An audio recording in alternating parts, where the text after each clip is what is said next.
बिस्मिल्लाहिर्रहमानिर्रहीम। अस्सलाम वालेकुम दोस्तों, मैं Areed Saleem. Welcome to my YouTube channel novel orchid. कैसे हैं आप सब लोग जी? तो गाइस, कैसा लगा आपको कल डिफेंस डे स्पेशल नावल?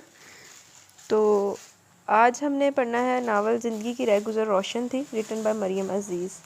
लेकिन इससे पहले कि नावल हम स्टार्ट करते हैं, आप मेरे चैनल जिसने सब्सक्राइब नहीं किया हुआ नावल ऑर्चिड को सब्सक्राइब कर लें और साथ में बेल आइकन भी प्रेस कर लें ताकि हर आने वाली वीडियो आपको मिलती रहे।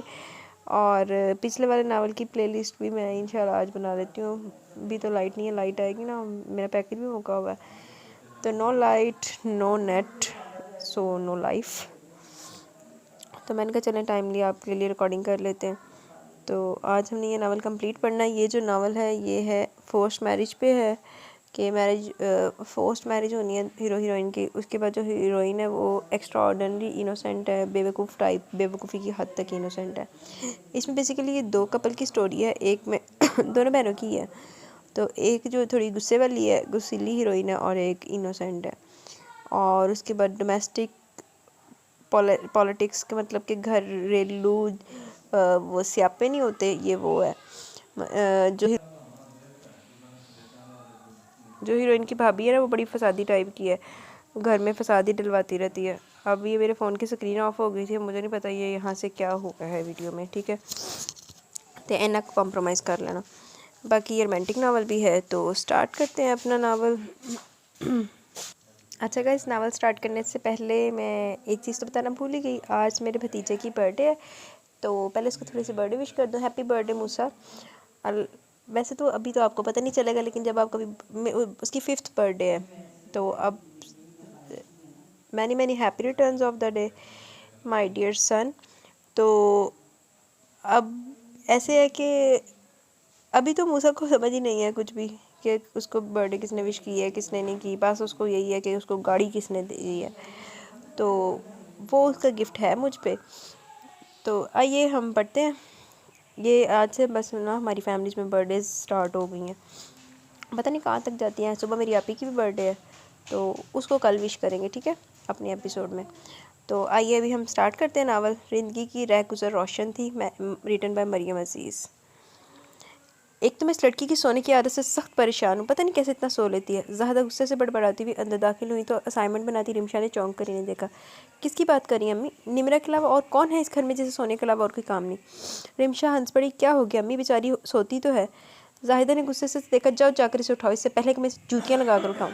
इनके धमकियाँ में इस अंदाज पर वो अबरू चकाती खड़ी हो गई। रिमशा कमरे में दाखिल हुई तो वह गहरी नींद में थी। इसके 2-3 दफ़ा आवाज़ देने पर भी जब वो टस से मस ना हुई तो रिमशा ने इसे झंझोड़ डाला। क्या हुआ? इस अचानक अफ्तार पर बौखला कर उठ बैठी। अभी तो कुछ नहीं हुआ, लेकिन अभी अगर तुम ना उठी तो बहुत कुछ हो सकता है। चलो शाबाश उठो, अम्मी का मीटर घूम चुका है। रिमशा ने इसे पचकारने के साथ इसकी हाथ थाम कर इसे खड़ा होने के लिए सहारा दिया। एक तो अम्मी को मेरी हर बात पर एतराज़ होता है। बालों को कैचेट में समेटते हुए बड़बड़ाई थी। गलत, अम्मी को सिर्फ तुम्हारे ज़्यादा सोने पर एतराज़ होता है। दरवाजे से निकलते निकलते भी रिमशा कहना नहीं भूली थी। निमरा ने बुरा सा मुंह बनाकर इसके पीछे बाहर निकल गई। वो लाउंज पे दाखिल हुई तो पहला सामना ज़ाहता की घूरती हुई नज़रों का करना पड़ा।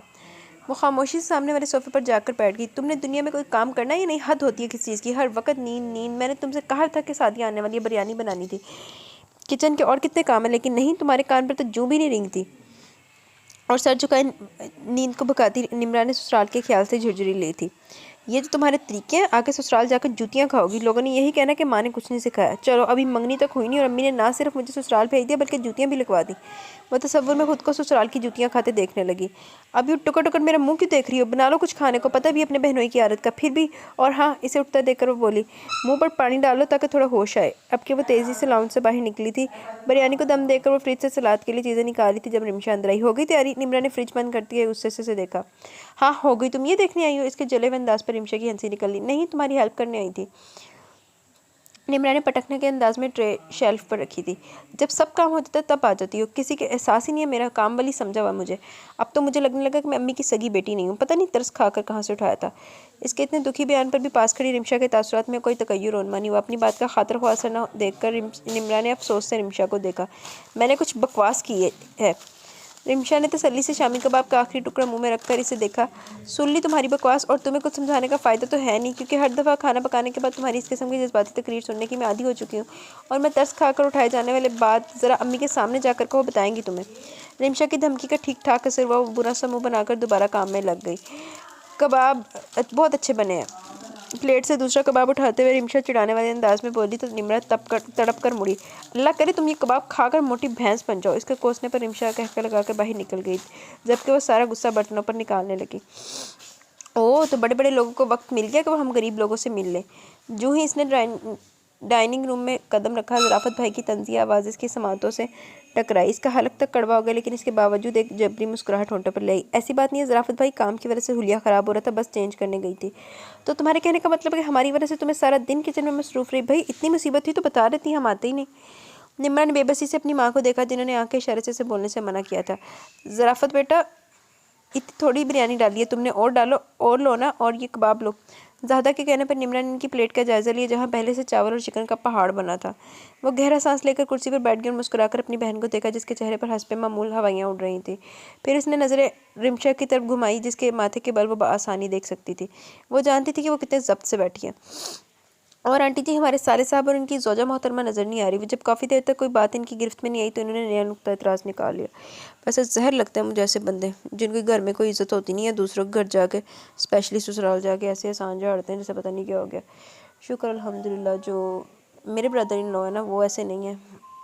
एक हैं अभी तक, दूसरे अभी बनने हैं। वो देखो वो कैसे निकलते, अल्लाह पाक उनको भी पहले जैसे ही रखे, मतलब जैसे पहले वाले भाई हैं वैसे ही रखे, वो भी निकले। तो अब देखते हैं, आगे बढ़ते हैं हम लोग। आज ज़राफ़त है ना, बंदा जुतियाँ मार के कटे। बेटा, वसीम दुल्हन के साथ इसके मैके किया हुआ है। ज़राफ़त भाई का एक कहका गूंजा। रिमशा ने नागवारी से में देखा। जब भी आओ वसीम साहब वहीं पाए जाते, कहीं घर दामाद बनने की तैयारी तो नहीं हो रही? अपने घटिया मजाक से वो खुद ही महसूस होकर हंस रहे थे, जबकि बाकी अफराद बिल्कुल खामोश थे। रिमशा बेटा, आइसक्रीम ले आओ। जाहिदा कब से रिमशा को देख रही थी और जानती थी किसी भी वक्त इसका ज़ब्त जवाब दे सकता है, इसलिए इन्होंने इसे उठा दिया। कुछ देर बाद वो खुद भी इसके पीछे आई थी। वो क्रिस्टल बाउल पटकने के अंदाज में ट्रे पर रख रही थी। रिमशा ने एक नाराज़ नज़र इन पर डाली। इससे पहले वो इसे कुछ कहती, घबराई हुई सादिया अंदर दाखिल हुई थी। अम्मी, जब वसीम को पता था मैं और ज़राफ़त आ रहे हैं तो क्या ज़रूरत थी इसे रुखसाना को लेकर जाने की? एक दिन सब्र नहीं हो सकता था इससे? अब घर जाकर इनकी तंज़िया गुफ्तगू शुरू हो जाएगी और साथ इनकी बहनें भी शुरू हो जाती हैं। आखिर में रूहानसी हो गई थी। रिमशा ने गुस्से से सादिया को देखा। आपा, जब तुम्हें पता है तुम्हारे सरताज का मजाक इतना शहाना है तो क्यों उसे लेकर यहाँ आती हो? देख रही अम्मी, अब शादी हो जाने का मतलब ये तो नहीं कि इस घर पर मेरा हक ख़त्म हो गया। यहाँ ना आऊँ तो कहाँ जाऊँ? सादिया तड़प कर बोली। रिमशा, तुम चुप रहो। जाहिदा ने गुस्से से रिमशा को देखा। बड़ी बहन है तुम्हारी, पता है मुझे, पर आप इन्हें क्यों नहीं समझाती कि दुनिया में सारे मसले सिर्फ इनके साथ नहीं है, हम भी इसी दुनिया में रहते हैं, हमारे साथ भी 100 मसाइल हैं। कहकर वो रुकी नहीं थी। वैसे यार ये तो बात ठीक है, जो बहनें होती हैं ना बड़ी, वो समझती है बस दुनिया की दुखी तरीन औरतां भी वही आ, मतलब जो मैरिड होती हैं ते दुनिया दे विच काम करके थकदियां भी वही ने। जो बाकी उनकी छोटी भैनें होती हैं वो तो लकड़ पत्थर दियां बनियां हुई, ना वो थकदियां, ना उन्होंने ज़िंदगी च कोई मसले मसाइल हो सकते।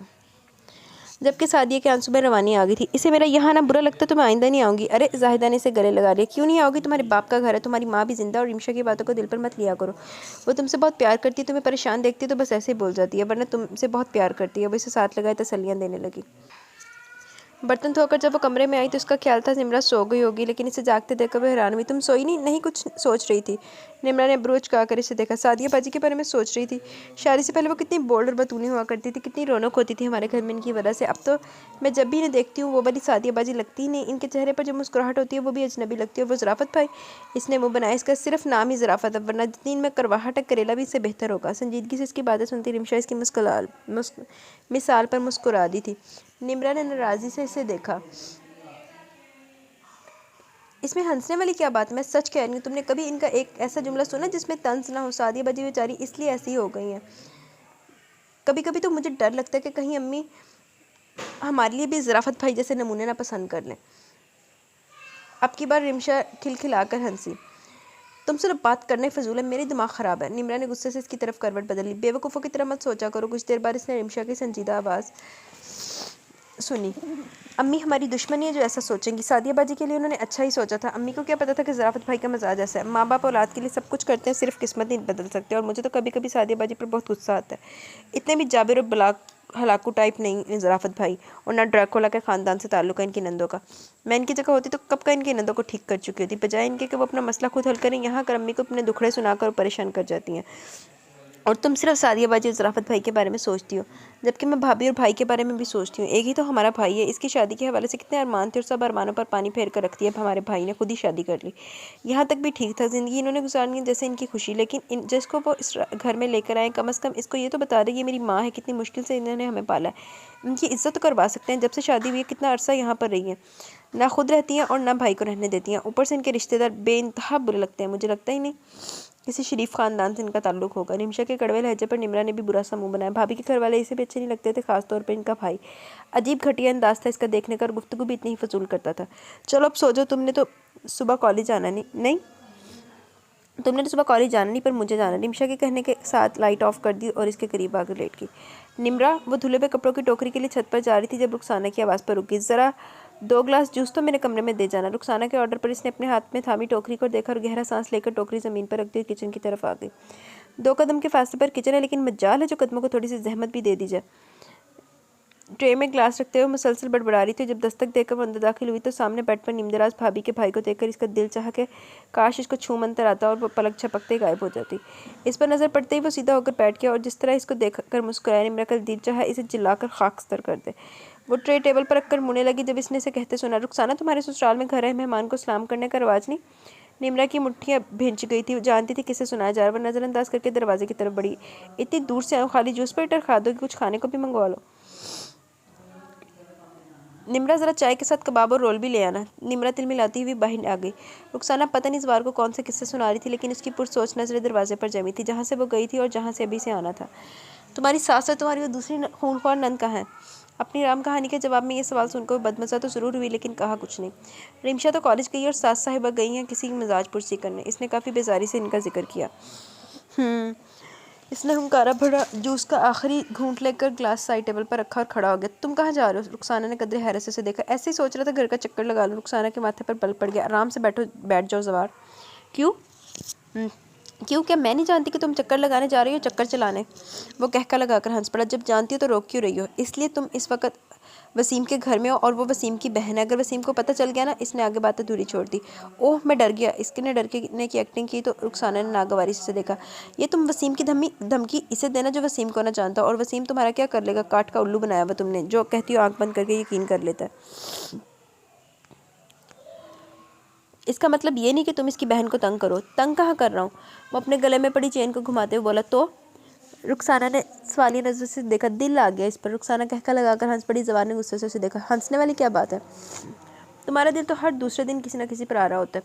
हाँ, लेकिन इससे मैंने शादी करने का सोचा है। क्या? अब की बार रुखसाना को सही मानों में झटका लगा। दिमाग तो ठीक है तुम्हारा? रुखसाना एकदम उठ खड़े बैठे से खड़े हो गई। बिल्कुल ठीक है, और बहुत सोच समझ कर ये फैसला कि तुम मेरी मदद करोगी ये शादी करवाने में। मैं? रुखसाना ने अपने सीने पर उंगली रखकर कहा। कोई नहीं मानेगा। इस घर के लोग मुझे पसंद नहीं करते। तुम्हारी रेपुटेशन भी खैर से काफ़ी अच्छी है। वो तंजिया अंदाज में से देखने लगी। इसलिए तो तुमसे कह रहा हूँ, तुम अगर वसीम को मना लोगी तो आधे से ज़्यादा मसला तो यही हल हो जाएगा, और इसके घर वाले इसकी बात ना मान के जाएंगे कहाँ? रुखसाना ने गहरी सांस ली। इसका मतलब था कि वो कायल हो गई है। पर तुम्हें इसमें नज़र क्या आया जो सारी दुनिया की लड़कियाँ छोड़कर तुम इससे शादी करने को तैयार हो गए? प्योरिटी, खालिसपन है इसकी ज़ात में। बड़ी मासूम सी है, और मेरे जैसे बंदे के लिए ऐसी लड़की चाहिए जो मुझसे मेरे दिन रात का, मेरे काम का हिसाब ना मांगे। मैं बेशक बाहर 10 लड़कियों के साथ राह रस्म रखूँ, लेकिन वो बस मेरे लिए हो। दौर फेटे मुझे तेरी सोच दे। रुखसाना ने ताली बजाकर दाद दी। क्या सोच है? 900 चूहे खाकर बिल्ली हज को चली। क्या तुम्हें लगता है तुम जैसे ट्रैक्टरलेस इंसान को इतनी नेक शरीफ लड़की मिल सकती है? जवान के जबड़े भेज के फिर जैसे गुस्से में काबू पाकर वो मुस्कुराया। जब तुम्हारे जैसे 50 बॉयफ्रेंड रखने वाली को किधर गया वसीम जैसा शौहर मिल सकता है तो मुझे निम्रा जैसी बीवी क्यों नहीं? जवार, रुखसाना गुस्से के मारे चीख पड़ी। रिलैक्स माय डियर सिस्टर, जैसा कहोगी वैसा सुनोगी। आखिर को मैं तुम्हारा ही भाई हूँ। इससे पहले कि वो कोई जवाब देती, निम्रा ट्राली घसीटते हुए अंदर दाखिल हुई। ट्राली रखकर वो एक सेकंड भी इंतजार किए बगैर वापस मुड़ गई। वादा कुछ और फरमाइश ना कर दी जाए, और फिर तब तक बाहर नहीं निकली जब तक वो चला नहीं गया और जाहिदा घर वापस नहीं आ गई। खुदा का वास्ता निम्रा, अब आ भी जाओ। और कितना तैयार होगी? हम अस्पताल जा रहे हैं, कितनी फंक्शन में नहीं। इसे मुसलसल आधे घंटे से आईने के सामने खड़े देखकर रिमशा उकता कर बोली। निम्रा कंघी रखकर इसकी तरफ मुड़ी। पता है मुझे कि हम अस्पताल जा रहे हैं, लेकिन कितनी बड़ी खुशी के लिए जा रही है तुम्हें पता है? हम अपने भांजे को देखने जा रहे हैं। इसकी खुशी देखकर रिमशा मुस्कुरा दी। वसीम भाई अभी तक नहीं आए? रिमशा ने घड़ी देखते हुए कहा। तभी बाहर बेल बजी। आ गए भाई। निम्रा दौड़कर बाहर की तरफ बढ़ी। रिमशा ने सब दरवाजे लॉक किए, और जब वो लाउंज का दरवाज़ा बंद करके बरामदे में आई तो निम्रा के साथ खड़े नबील को देखकर इसकी मुस्कुराहट गायब हो गई। इसने मुसलसल देखने पर इसे सलाम करना पड़ा, लेकिन इसके रूखे अंदाज के बावजूद काफ़ी पुरजोश अंदाज में इसके सलाम का जवाब देकर वो बाहर निकल गया। निम्रा भी इसके पीछे बढ़ी थी। जब इसने निम्रा का दुपट्टा खींचकर इसे रोका था। इसे किसने बुलाया? अम्मी ने भेजा इन्हें। अम्मी को कोई और नहीं मिला था क्या? अब की बार वो गुस्से से बोली, वो हमारे नौकर नहीं है, शुक्र करो कि आ गए। रिमशा के गुस्सीले अंदाज पर वो जताते हुए बोली, वैसे तुम्हें प्रॉब्लम क्या नबील भाई से, इतने अच्छे तो हैं। रिमशा ने खा जाने वाली नज़रों से निम्रा को देखा। इसके बुरे होने के लिए यह हवाला काफ़ी नहीं कि वो ज़राफ़त भाई का भाई है। निम्रा के कुछ कहने के लिए मुँह खोला ही था जब रिमशा ने इसे टोक दिया, तुम प्लीज़ अपनी चोंच बंद ही रखो, पहले मेरा मूड ऑफ हो गया। निम्रा बुरा सा मुंह बनाकर गाड़ी की तरफ बढ़ गई, जहाँ नबील कार का अगला दरवाज़ा खोले इनका मुंतजिर था। निम्रा जानती थी ये दरवाज़ा किसके लिए खोला गया है, और वो ये भी जानती थी कि रिमशा कभी नहीं बैठेगी। इससे पहले कि रिमशा कोई सख्त बात कहकर माहौल को ख़राब करती, वो अगली सीट पर बैठ गई। नबील ने एक खामोश नज़र पीछे रिमशा पर डाली और ड्राइविंग सीट पर आकर बैठ गया। सारा रास्ता खामोशी से कटा था। जब वो अस्पताल पहुंचे तो वहाँ जाहिदा के अलावा ज़राफ़त भाई, इनकी वालदा और दोनों बहनें भी मौजूद थी। सबको सलाम करके वो दोनों सादिया के पास लेटे बच्चे की तरफ आ गई। कितना प्यारा है, बिल्कुल मुझ पर गया। रिमशा ने फ़ौरन इसे गोद में उठा लिया। तुम पर गया तो प्यारा ना होता। निम्रा ने बुरा सा मुँह बनाया। तभी जाहिदा इसके करीब आकर सरगोशी में बोली, वसीम को फ़ोन किया था? मैंने फ़ोन किया था, भाई कह रहे थे कि भाभी को तबीयत ठीक नहीं, वो शाम को आएंगे। निम्रा के जवाब पर जाहिदा के चेहरे पर परेशानी छलकने लगी। तुम कहाँ चले गए थे? सादी की सास की तेज़ आवाज़ पर तीनों मुड़कर पीछे देखने लगी, जहाँ नबील खड़ा था। नबील को मैंने ही भेजा था बच्चियों को लाने के लिए। जाहिदा ने शर्मिंदा होकर वजाहत दी। तुम्हें पता नहीं था बहनों ने घर जाना है? मैं आ गया हूँ ना, इसमें इतना शोर करने वाली क्या बात है? जवाब में उखड़े हुए लहजे में बोला तो कमरे में महसूस की जाने वाली खामोशी छा गई। नबील भाई, आपने देखा अपना भतीजा कितना प्यारा है। माहौल के तनाव को कम करने के लिए निम्रा ने हशाश लहजे में नबील को मुखातिब किया, तो वो मुस्कुराता हुआ रिमशा के पहलू में आकर खड़ा हो गया, जो बच्चे को उठाए खड़ी थी। इसके यूं करीब होने पर इसने जज्बत होकर निम्रा को देखा, जिसके चेहरे पर दबी दबी सी मुस्कुराहट थी। नबील की बहनों ने आंखों ही आंखों में एक दूसरे को इशारा किया। रिमशा की गहरी राधी नज़र इन पर पड़ी। इसने तेज़ी से बच्चे को निम्रा की गोद में दिया और खुद सादिया के करीब जाकर बैठ गई। कुछ देर बाद जब नबील अपनी बहनों को लेकर चला गया तो उसके तने में असाब ढीले पड़ गए। वो सड़क के किनारे यूं खड़ी थी जैसे बसारत से महरूम हो। इस वक्त इसे न दिखाई दे रहा था, न सुनाई दे रहा था। इसके करीब गाड़ी का हॉर्न बजा तो वो चौंक कर हवासों में आई। इर्द गिर्द नज़र डालने पर इसे एहसास हुआ कई लोग इसकी तरफ मतवज्जा हैं। वो जल्दी से सड़क पार करने लगी जब एक गाड़ी बड़ी तेज़ी से इसकी तरफ बढ़ी। इसके हवास इतने मुंतशिर थे कि वो न आगे जा सकी और न पीछे मुड़ सकी। अगर कार ड्राइवर बर वक्त गाड़ी न रोकता तो वो इस वक्त ऊपर पहुंची होती। मोहतरमा, दिमाग ख़राब है आपका? खुदकुशी के लिए आपको मेरी गाड़ी मिली थी। वो जो कोई भी था गाड़ी की खिड़की से सर निकाल कर इस पर बरस रहा था और बंद आंखों के साथ खुद को यह यकीन दिलाने में मसरूफ़ थी कि वो जिंदा है। बेटा आप ठीक हो? चोट तो नहीं आई आपको? एक शफीक आवाज़ इसके कानों से टकराई तो जैसे झटके से आंखें खोलकर देखा। जैसे शफीक आवाज़ थी वैसा ही शफीक चेहरा इसके सामने था। चोट आई है बेटा? इसके अब के इन्होंने परेशानी से इसकी आंखों के आंसू देखे। निम्रा का सर बेसाख्ता नफ़ी में हिला। फिर ऐसे क्यों रो रही हो? निम्रा इनका चेहरा देखने लगी। इसकी समझ में नहीं आ रहा था बताया या नहीं। बोलो बेटा, शायद मैं तुम्हारी कोई मदद कर सकूँ। आम हालात में शायद वो कभी ये बात ना करती, लेकिन इस वक्त वो इतनी परेशान थी कि अपना पर्सनल मैटर इनसे डिस्कस करने लगी। वो आंटी, मेरी सिस्टर यहाँ सामने वाले अस्पताल में एडमिट है। मैं इनकी मेडिसिन लेने आई थी। मेरे स्वेटर की जेब में 5,000 का नोट था। दुकान पर जाकर निकालने लगी तो नोट गायब था। आखिर में फिर इसकी आवाज़ भर आ गई। ओह, इन्होंने सुनकर अफसोस का इजहार किया। इससे पहले वो मजीद कुछ कहती गाड़ी का हॉर्न बजा।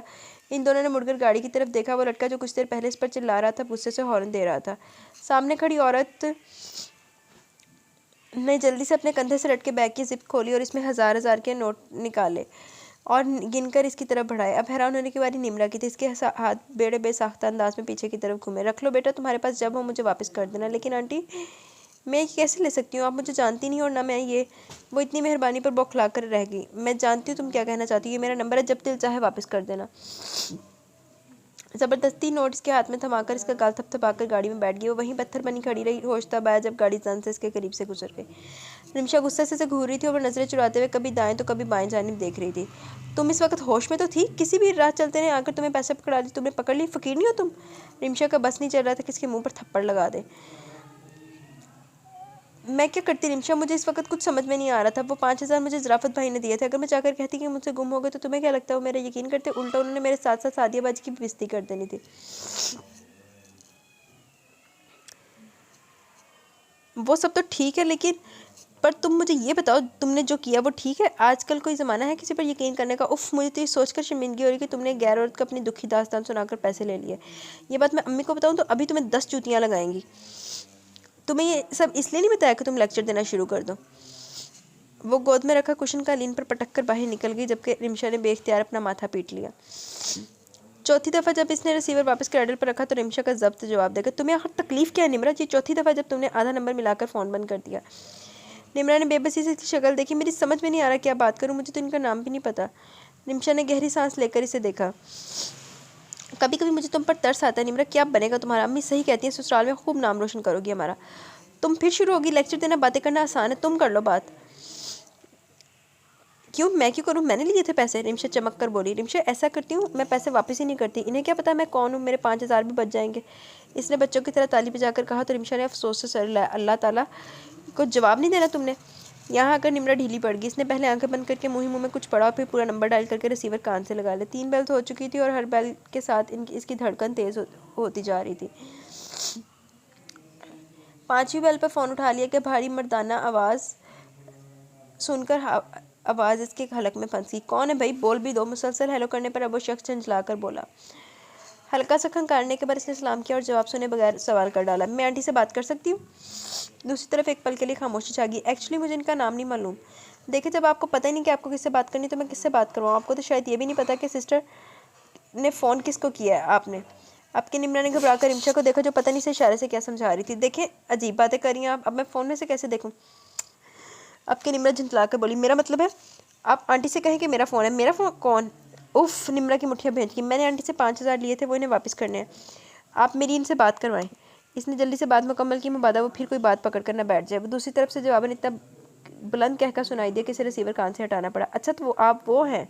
इसने वो पर अच्छा खासा जोर दिया, जबकि निमरा भी समझ गई कि वो कौन है। अब ज़रा आंटी को बुला दे प्लीज़। अब के वो ज़रा गुस्से से बोली तो दूसरी तरफ खामोशी छा गई। कुछ देर बाद जो आवाज़ इसे सुनाई दी वो 3 दिन गुजरने के बाद भी इसे पहचान गई थी। अस्सलाम वालेकुम आंटी, मैं बोल रही हूँ। वो इस दिन अस्पताल के बाहर आपसे मिली थी, आपने मुझे 5,000 दिए थे। वालेकुम अस्सलाम बेटा, मैंने पहचान लिया आपको। कैसी हैं आप? मैं ठीक हूँ आंटी, मुझे आपके पैसे वापस करने, प्लीज़ आप मुझे अपने घर का एड्रेस बता दें, मैं आपको भिजवा दूँगी। दूसरी तरफ से इनकी हंसी सुनाई दी। आपने इसलिए फ़ोन किया? जी, निमरा कुछ नर्वस होकर बोली। मैं आपसे पैसे लूँगी लेकिन एक शर्त है। जी? शर्त का सुनकर इसने घबरा कर रिमशा को देखा। पैसे देने आपको खुद आना होगा। लेकिन आंटी, वो परेशानी से बोली। इसकी परेशानी शायद वो भी भाप गई थी। बेटा आप टेंशन न लें, मैं सिर्फ आपसे मिलना चाहती हूँ, अगर आप नहीं आना चाहती तो कोई बात नहीं। नहीं आंटी, ऐसी बात नहीं, आप मुझे एड्रेस बताएं, मैं आ जाती हूँ। और गौर से सुनती रिमशा ने अपना सर पीट लिया। इसके रिसीवर रखते ही वो गुस्से से घूरने लगी। अब तुम इनके घर जाओगी तो क्या करूँ? वो कह रही हैं घर आओ। ओ मेरे खुदा, क्या करूँ मैं तुम्हारा? निमरा, इन्होंने कहा और तुम चल दोगी? पता नहीं वो कौन है, क्या मकसद है इनका तुम्हें बुलाने का? आजकल कोई 100 रुपये किसी को उधार नहीं देता और उन्होंने तुम्हें जाने पहचाने बगैर 5,000 दे दिया और अब घर बुला रही हैं। तुम्हें पता है ना आजकल कितना फ्रॉड हो रहा है? रिमशा, वो ऐसी नहीं लगती, निमरा मरी हुई आवाज़ में बोली। किसी की भी शक्ल से तुम अंदाज़ा नहीं कर सकती कि वो क्या है। कहकर रिमशा खड़ी हो गई। रिमशा प्लीज़, अब मैंने कह दिया, तुम मेरे साथ चलो, हम गेट पर पैसे पकड़ा कर आ जाएंगे। रिमशा गुस्से से पलटी। दिमाग ख़राब हो गया तुम्हारा निमरा, एड्रेस इन्होंने तुम्हें बता दिया, मनी ऑर्डर कर दो, मैं नहीं जाने वाली, और अगर तुमने मजीद बकवास की तो मम्मी को बता दूंगी। रिमशा गुस्से से बोलती हुई कमरे से बाहर निकल। 5वें घर का दरवाज़ा जब इन पर बंद हुआ तो इसने डरते डरते रिमशा पर देखा, जिसका चेहरा गुस्से के मारे लाल हो रहा था। रिमशा, इसने बेचारगी से पुकारा। शट अप, गलती मेरी जो तुम्हारे आंसुओं को देखकर जज्बाती होगी। इस पागलपन में तुम्हारा साथ देने के लिए तैयार हो गया। पिछले 1 घंटे से ख्वार हो रहे हैं, ऊपर से नाम तक नहीं पूछा तुमने। वो पहले परेशान हो रही थी, ऊपर से रिमशा का गुस्सा, इसने एकदम रोना शुरू कर दिया। खुदा के लिए निमरा, बंद करो ये बचपना। सड़क पर खड़े होकर रोना शुरू कर दी तुमने। एक तो गलती करती हो, ऊपर से रोती हो। चलो ये आखिरी गेट नॉक करके देख लेते हैं, ये ना हुआ तो बस फिर घर चलते हैं। रिमशा ने बैल दी तो निमरा ने आंखें बंद कर ली। जितनी दुआएं से याद थी वो सब पढ़ डाली। गेट खुलने पर इसने तेज़ से आंखें खोली। आम हालात में ये चेहरा देखकर इसे कोई खुशी न होती, लेकिन इस वक्त इसका दिल चाहा कि वो खुशी के मारे रिमशा के गले लग जाए। आने वाले ने पहले सवालिया नजरों से रिमशा को देखा। इससे पहले कि वो रिमशा से कुछ पूछता, इसकी दूसरी नज़र निमरा पर पड़ी।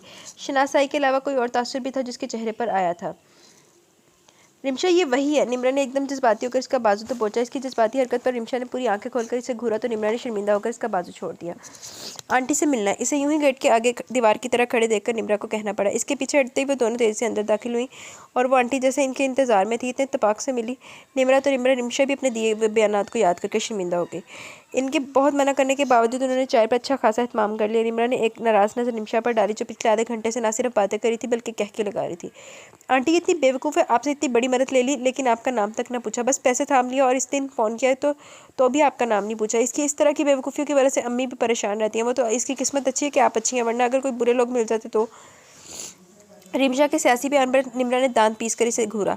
नहीं बेटा, निम्रा बेवकूफ़ नहीं मासूम है, इसकी यही बात तो मुझे अच्छी लगती है। आजकल के दौर में इतनी सादगी कहाँ देखने को मिलती है। अपनी इतनी तारीफ पर निम्रा बेख्तियार खुश हो गई। ये पहली बार था जब कोई इसे समझा था। इसकी मासूमियत को बेवकूफ़ी का नाम नहीं दिया गया था। और बेटा, आजकल जैसा दौर जा रहा है वहाँ किसी की अच्छी नीयत को भी मशकूक नज़रों से देखा जाता है। अभी थोड़ी देर पहले ही मैं अपने बेटे से यही बात कर रही थी। वो भी ये कह रहा था कि मैं आप पर और इस लड़की पर हैरान हूँ। इसने कैसे बिला झिझक आपकी अपनी प्रॉब्लम बता दी और आपने कैसे बेधड़क इसकी मदद कर दी। और अगर वो आपके पैसे लौटाने वापस ना आई तो?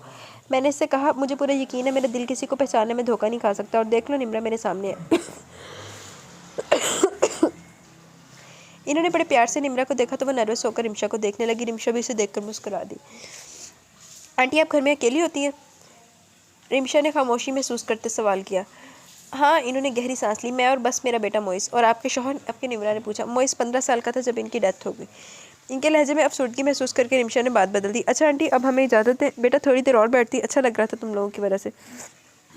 आंटी, अच्छा तो हमें भी लगा आपसे मिलकर, लेकिन अम्मी को हम बाजार का कह कर आए और अब शाम होने वाली है। कोई बात नहीं, मैं तुम लोग को घर छोड़ आती हूँ, इसी बहाने तुम्हारा घर भी देख लूँगी। इन्होंने मुस्कुराकर दोनों के चेहरे देखे। मोइस, इन्होंने अपने बेटे को आवाज़ दी। सारा रास्ता रिमशा और आंटी बातें करते रहे, जबकि वो यही सोचकर होती है अगर अम्मी को पता चल गया कोई इसी गैर के साथ इसकी गाड़ी में आए हैं तो क्या हशर होगा। और अगर भाभी ने देख लिया तो? इसने बेसाख्ता झुरझुरी लेकर सामने देखा तो नजरें मिरर पर जा पड़ी। जहाँ दो आंखें इसे देख रही थी, इसने चटपटाकर पूरा चेहरा खिड़की की तरफ मोड़ लिया। कार इनके घर के दरवाजे के आगे रुकी। वो दोनों उतरने लगी थी जब इन्होंने आंटी की आवाज़ सुनी। बेटा, आपने अभी अभी मेरा नाम नहीं पूछा। इनकी आवाज़ में शरारत थी। निम्रा तो शर्मिंदा होगी, जबकि रिमशा खिलखिलाकर हंस पड़ी। आंटी, आपका नाम? आपके वो शरारत से बोली। कुदसिया इश्तियाक नाम है मेरा। रिमशा अलविदाई कलिमात के साथ शुक्रिया अदा करने लगी तो इसने दर्जीदा नज़रों से ड्राइविंग सीट की तरफ देखा, जहाँ वहाँ बड़े इत्मीनान से इसका जायज़ा लिया जा रहा था। वो घबराकर कोई बात किए बगैर अंदर की तरफ भागी। कुछ देर बाद रिमशा तेज से इसके पीछे आई। निम्रा, तुम अक्ल के साथ लगता है तमीज़ भी बेच कर खा गई हो। इखलाक नाम की कोई चीज़ होती है, वो हमें छोड़ने घर तक आई, तुमने शुक्रिया तक अदा नहीं किया। तुम तो रहने दो। निम्रा ने गुस्से से देखा। यहाँ तुमने मुझे कितने लेक्चर्स दिए थे और वहाँ खुद की कैसे हंस हंस के बातें करी थी, तो बुरा क्या किया? कितनी अच्छी आंटी थी। जब मैंने कहा था तब तुमने कुछ और कहा था। रिमशा नजरें चुराते हुए बोली। तब मैं इनसे मिलनी नहीं थी। अच्छा, तो सब अक्लमंद है, यहाँ बस मैं ही बेवकूफ़ हूँ। मैंने जब कहा वो अच्छी हैं तब क्या था? अच्छा पापा, माफ़ करो मुझे, मेरा बहस का मूड नहीं है, कहकर वो अंदर की तरफ बढ़ गई, जबकि निम्रा कितनी ही देर गुस्से में वहीं खड़ी रही। कमरे में दाखिल होते इसकी पहली नज़र होती हुई रुखसाना पर पड़ी। वो तेज़ से इसकी तरफ बढ़ा। क्या हुआ रुखसाना? इसके पूछने की देर थी, इसके रोने की रफ्तार में मजीद इजाफा हो गया। रुखसाना, आखिर हुआ क्या? कुछ पता भी तो चले। वो कुछ झंझलाकर ज़ोर से बोला। वसीम, आप मुझे बताएं, क्या हैसियत है मेरी इस घर में? 1 साल होने को है हमारी शादी को, लेकिन अभी तक इस घर में मेरी हैसियत नौकरानी से ज़्यादा नहीं। अगर मैं आपकी अम्मी को पसंद नहीं तो मेरा कसूर है। अगर आपने अपनी मर्ज़ी से मुझसे शादी की तो क्या ये मेरी गलती है? पसंद की शादी करना इतना बड़ा जुर्म है, मुझे पता होता तो कभी आपसे शादी ना करती। वसीम के चेहरे का रंग बदल गया। किसी ने तुमसे कुछ कहा है? छोड़े। रुखसाना ने मुंह मोड़ लिया। वसीम ने ज़बरदस्ती इसका रुख अपनी तरफ किया। रुखसाना, बताओ किसने कहा है? वसीम, मैं सबको खुश रखने की कोशिश करती हूँ, लेकिन आपकी अम्मी और बहनें हर वक्त मुझसे नाराज़ रहती हैं। एड्डी तो बेचारी मासूम। मैं बाहर जाऊँ तो सब उठकर दूसरे कमरे में चले जाते हैं, कमरे में रहूँ तो आपको एतराज़ होता है। अम्मी ने कुछ कहा है? वसीम के पूछने पर सर झुकाकर अपने हाथों की उंगलियां में रोने लगी। एक्टिंग चेक करो रुखसाना बेगम दी।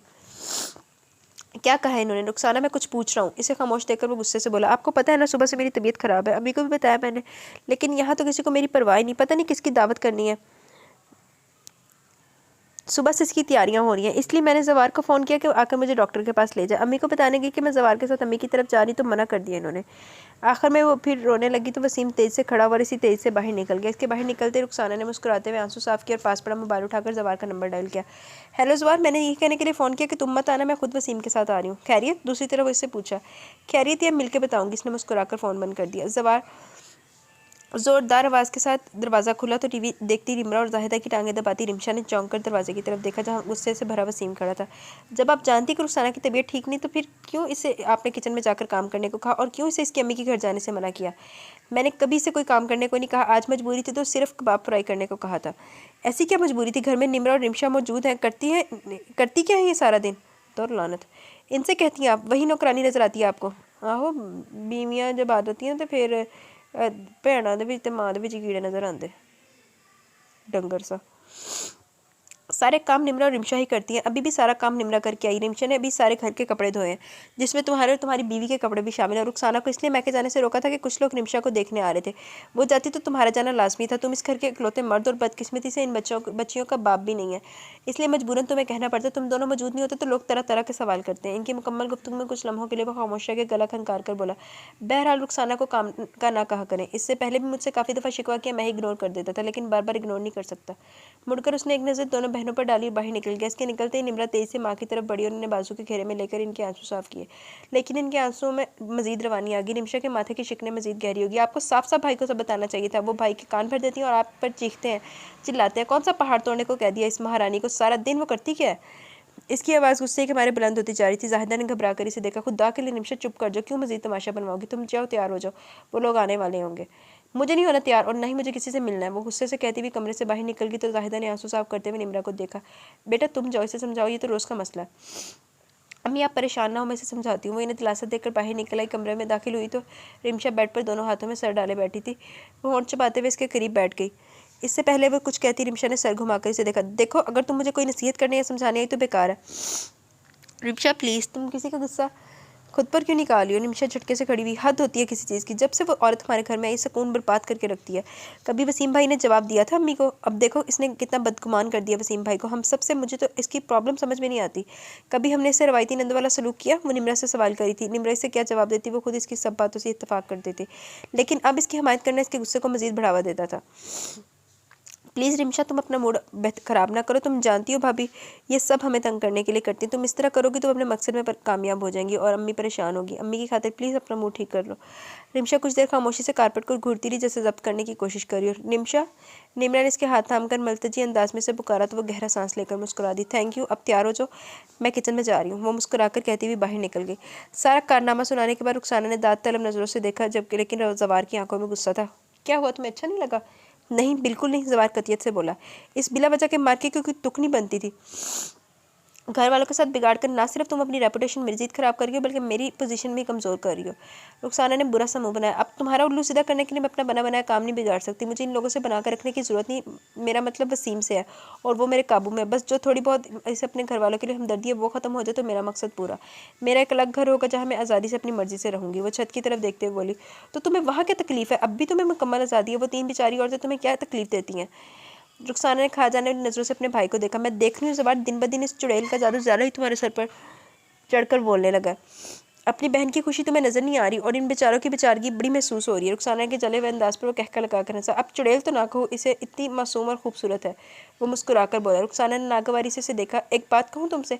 रुखसाना ने बगौर जवार को देखते हुए कहा। हाँ कहो। वो इसी मुस्कुराहट के साथ बोला। तुम ये निम्रा का किस्सा ख़त्म क्यों नहीं कर देते? दुनिया में खूबसूरत लड़कियों की कमी थोड़ा ही है। इससे ज़्यादा खूबसूरत हसीन लड़कियाँ तुम्हें मिल जाएंगी, बल्कि एक दो को तो मैं भी जानती हूँ। इसकी मुस्कुराहट बड़ी तेज़ी से गायब हुई। आज तुमने ये बात कह दी, आइंदा मत कहना। निम्रा नहीं तो कोई नहीं, मेरे लिए सारी खूबसूरती बस इसकी ज़ात में, और कोई चेहरा चाहे कितना ही हसीन क्यों ना हो मेरे लिए इसकी कोई अहमियत नहीं। तुम कुछ नहीं कर सकती तो साफ बोलो, मैं खुद ही कुछ ना कुछ कर लूँगा। इसकी नाराज़गी देखकर वो कुछ घबरा गई। अब नाराज़ तो ना हो, मैंने बस एक ही ऐसे ही बात कही है। मैं वसीम से बात करूँगी। मैं कुछ दिनों के लिए दुबई जा रहा हूँ, मेरे आने तक बात कर लेना। वो कहकर कमरे से बाहर निकल गया, जबकि रुखसाना ने गुस्से से पास पड़ा कुशन उठाकर दीवार पर दे मारा।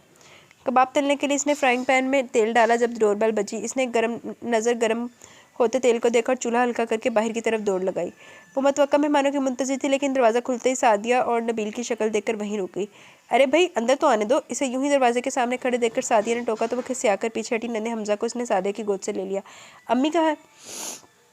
खाली लाउंज देखकर सादिया ने पूछा। अपने कमरे में है, वो हमजा को प्यार करते हुए बोली। ये जलने की बू कहाँ से आ रही है? नबील के पूछने पर इसने हमजा को नबील की गोद में थमाया और किचन की तरफ भागी। फ्राइंग पैन में पड़ा तेल खुश्क हो चुका था, जबकि फ्राइंग पैन जलकर स्याह हो चुका था। क्या हुआ, कुछ जल गया? वो सिंक में फ्राइंग पैन रखी रही थी जब इसने नबील की आवाज़ सुनी। नहीं बस तेल जला, इसने मुस्कुराकर जवाब दिया। नबील ने नज़रें घुमाकर किचन का जायज़ा लिया। काफ़ी एहतमाम किया तुमने, कोई ख़ास मेहमान आ रहे हैं? निम्रा ने मुस्कुराकर इसे देखा। जी बिल्कुल सही पहचाना हमने, मेहमान आ रहे हैं और वो भी खासुल ख़ास मेहमान। अच्छा, अब के नबील भी मुस्कुराया। ऐसे कौन से खास मेहमान हैं? रिमशा को देखने कुछ लोग आ रहे हैं। वो हलवे के लिए बादाम काट रही थी। इसने नहीं देखा कि नबील के होंठों की मुस्कुराहट गायब हो गई है। मुसलसल खामोशी पर निम्रा ने मुड़कर नबील को देखा, जो फर्श को देखते हुए न जाने किस सोच में गुम था। निम्रा के ज़ोर से पुकारने पर वो चौंक कर इसे देखने लगा। नबील भाई, किचन में काफ़ी धुआं, आप ऐसे बाहर लाउंज में ले जाए, मैं आपके लिए चाय और कबाब में तल कर आती हूँ। खाकर बताइएगा मैंने बनाया है। नबील ने कोई जवाब नहीं दिया, बस खामोशी से किचन से बाहर निकला। इसने रिमशा को लाउंज में दाखिल होते देखा। वो खुले बालों को कैचर में जकड़ती हुई अपने ध्यान में आ रही थी। इसके बहुत करीब पहुंचकर इसने नज़र उठाई। इसे इतने करीब देखकर वो बेसाख्ता अंदाज में रुकी और इसके चेहरे पर नज़र पड़ते छिटक भी गई। कुछ था इसके चेहरे पर जो वो समझ नहीं पाई। इसने हमजा को इसकी तरफ बढ़ाया। भाभी को बता देना मैं जा रहा हूँ, ज़राफ़त भाई को फ़ोन कर दे, मैंने लेने नहीं आ सकता। ये कहकर वो रुका नहीं था, जबकि रिमशा कितनी देर तक इसकी तरफ देखती रही जहाँ से वो गया था। वो हमजा के लिए दूध गर्म कर रही थी जब आहट पर इसने मुड़कर देखा। दरवाजे में नबील खड़ा था। इसने कुछ हैरान होकर नबील को देखा। कुछ चाहिए था नबील? नहीं, बस ऐसे ही पानी पीने आया था। कुछ देर खामोश रहने के बाद वो बोला तो सर हिलाकर फीडर में दूध डालने लगी। वो किचन से बाहर निकलने लगी जब नबील की पुकार पर रुकी। भाभी मैं आपसे बात करने आया था। सादिया रुक गई और परेशानी से देखने लगी। भाभी मैं घुमा फिरा कर बात नहीं करूँगा, मैं रिमशा से शादी करना चाहता हूँ और ये चाहता हूँ कि आप मेरा ये प्रपोजल लेकर वहाँ जाए। नबील की बात इसके लिए इतनी गैर मुतवक्किल थी कि अल्फाज कहीं गुम होकर रह गए। मैंने कुछ गलत कहा? इसे यूँ खामोश देखकर वो बोला तो वो गड़बड़ाकर जल्दी से बोली, नहीं मुझे क्या एतराज़ होगा, लेकिन वो आज। इसकी बात पूरी होने से पहले वो दोबारा बोला, मुझे पता है आप क्या कहना चाहती हैं, इसलिए तो आपसे कह रहा हूँ। सादिया के चेहरे पर अब परेशानी छलकने लगी। क्यों भाभी, क्या मैं आपको अपनी बहन के काबिल नहीं लगता?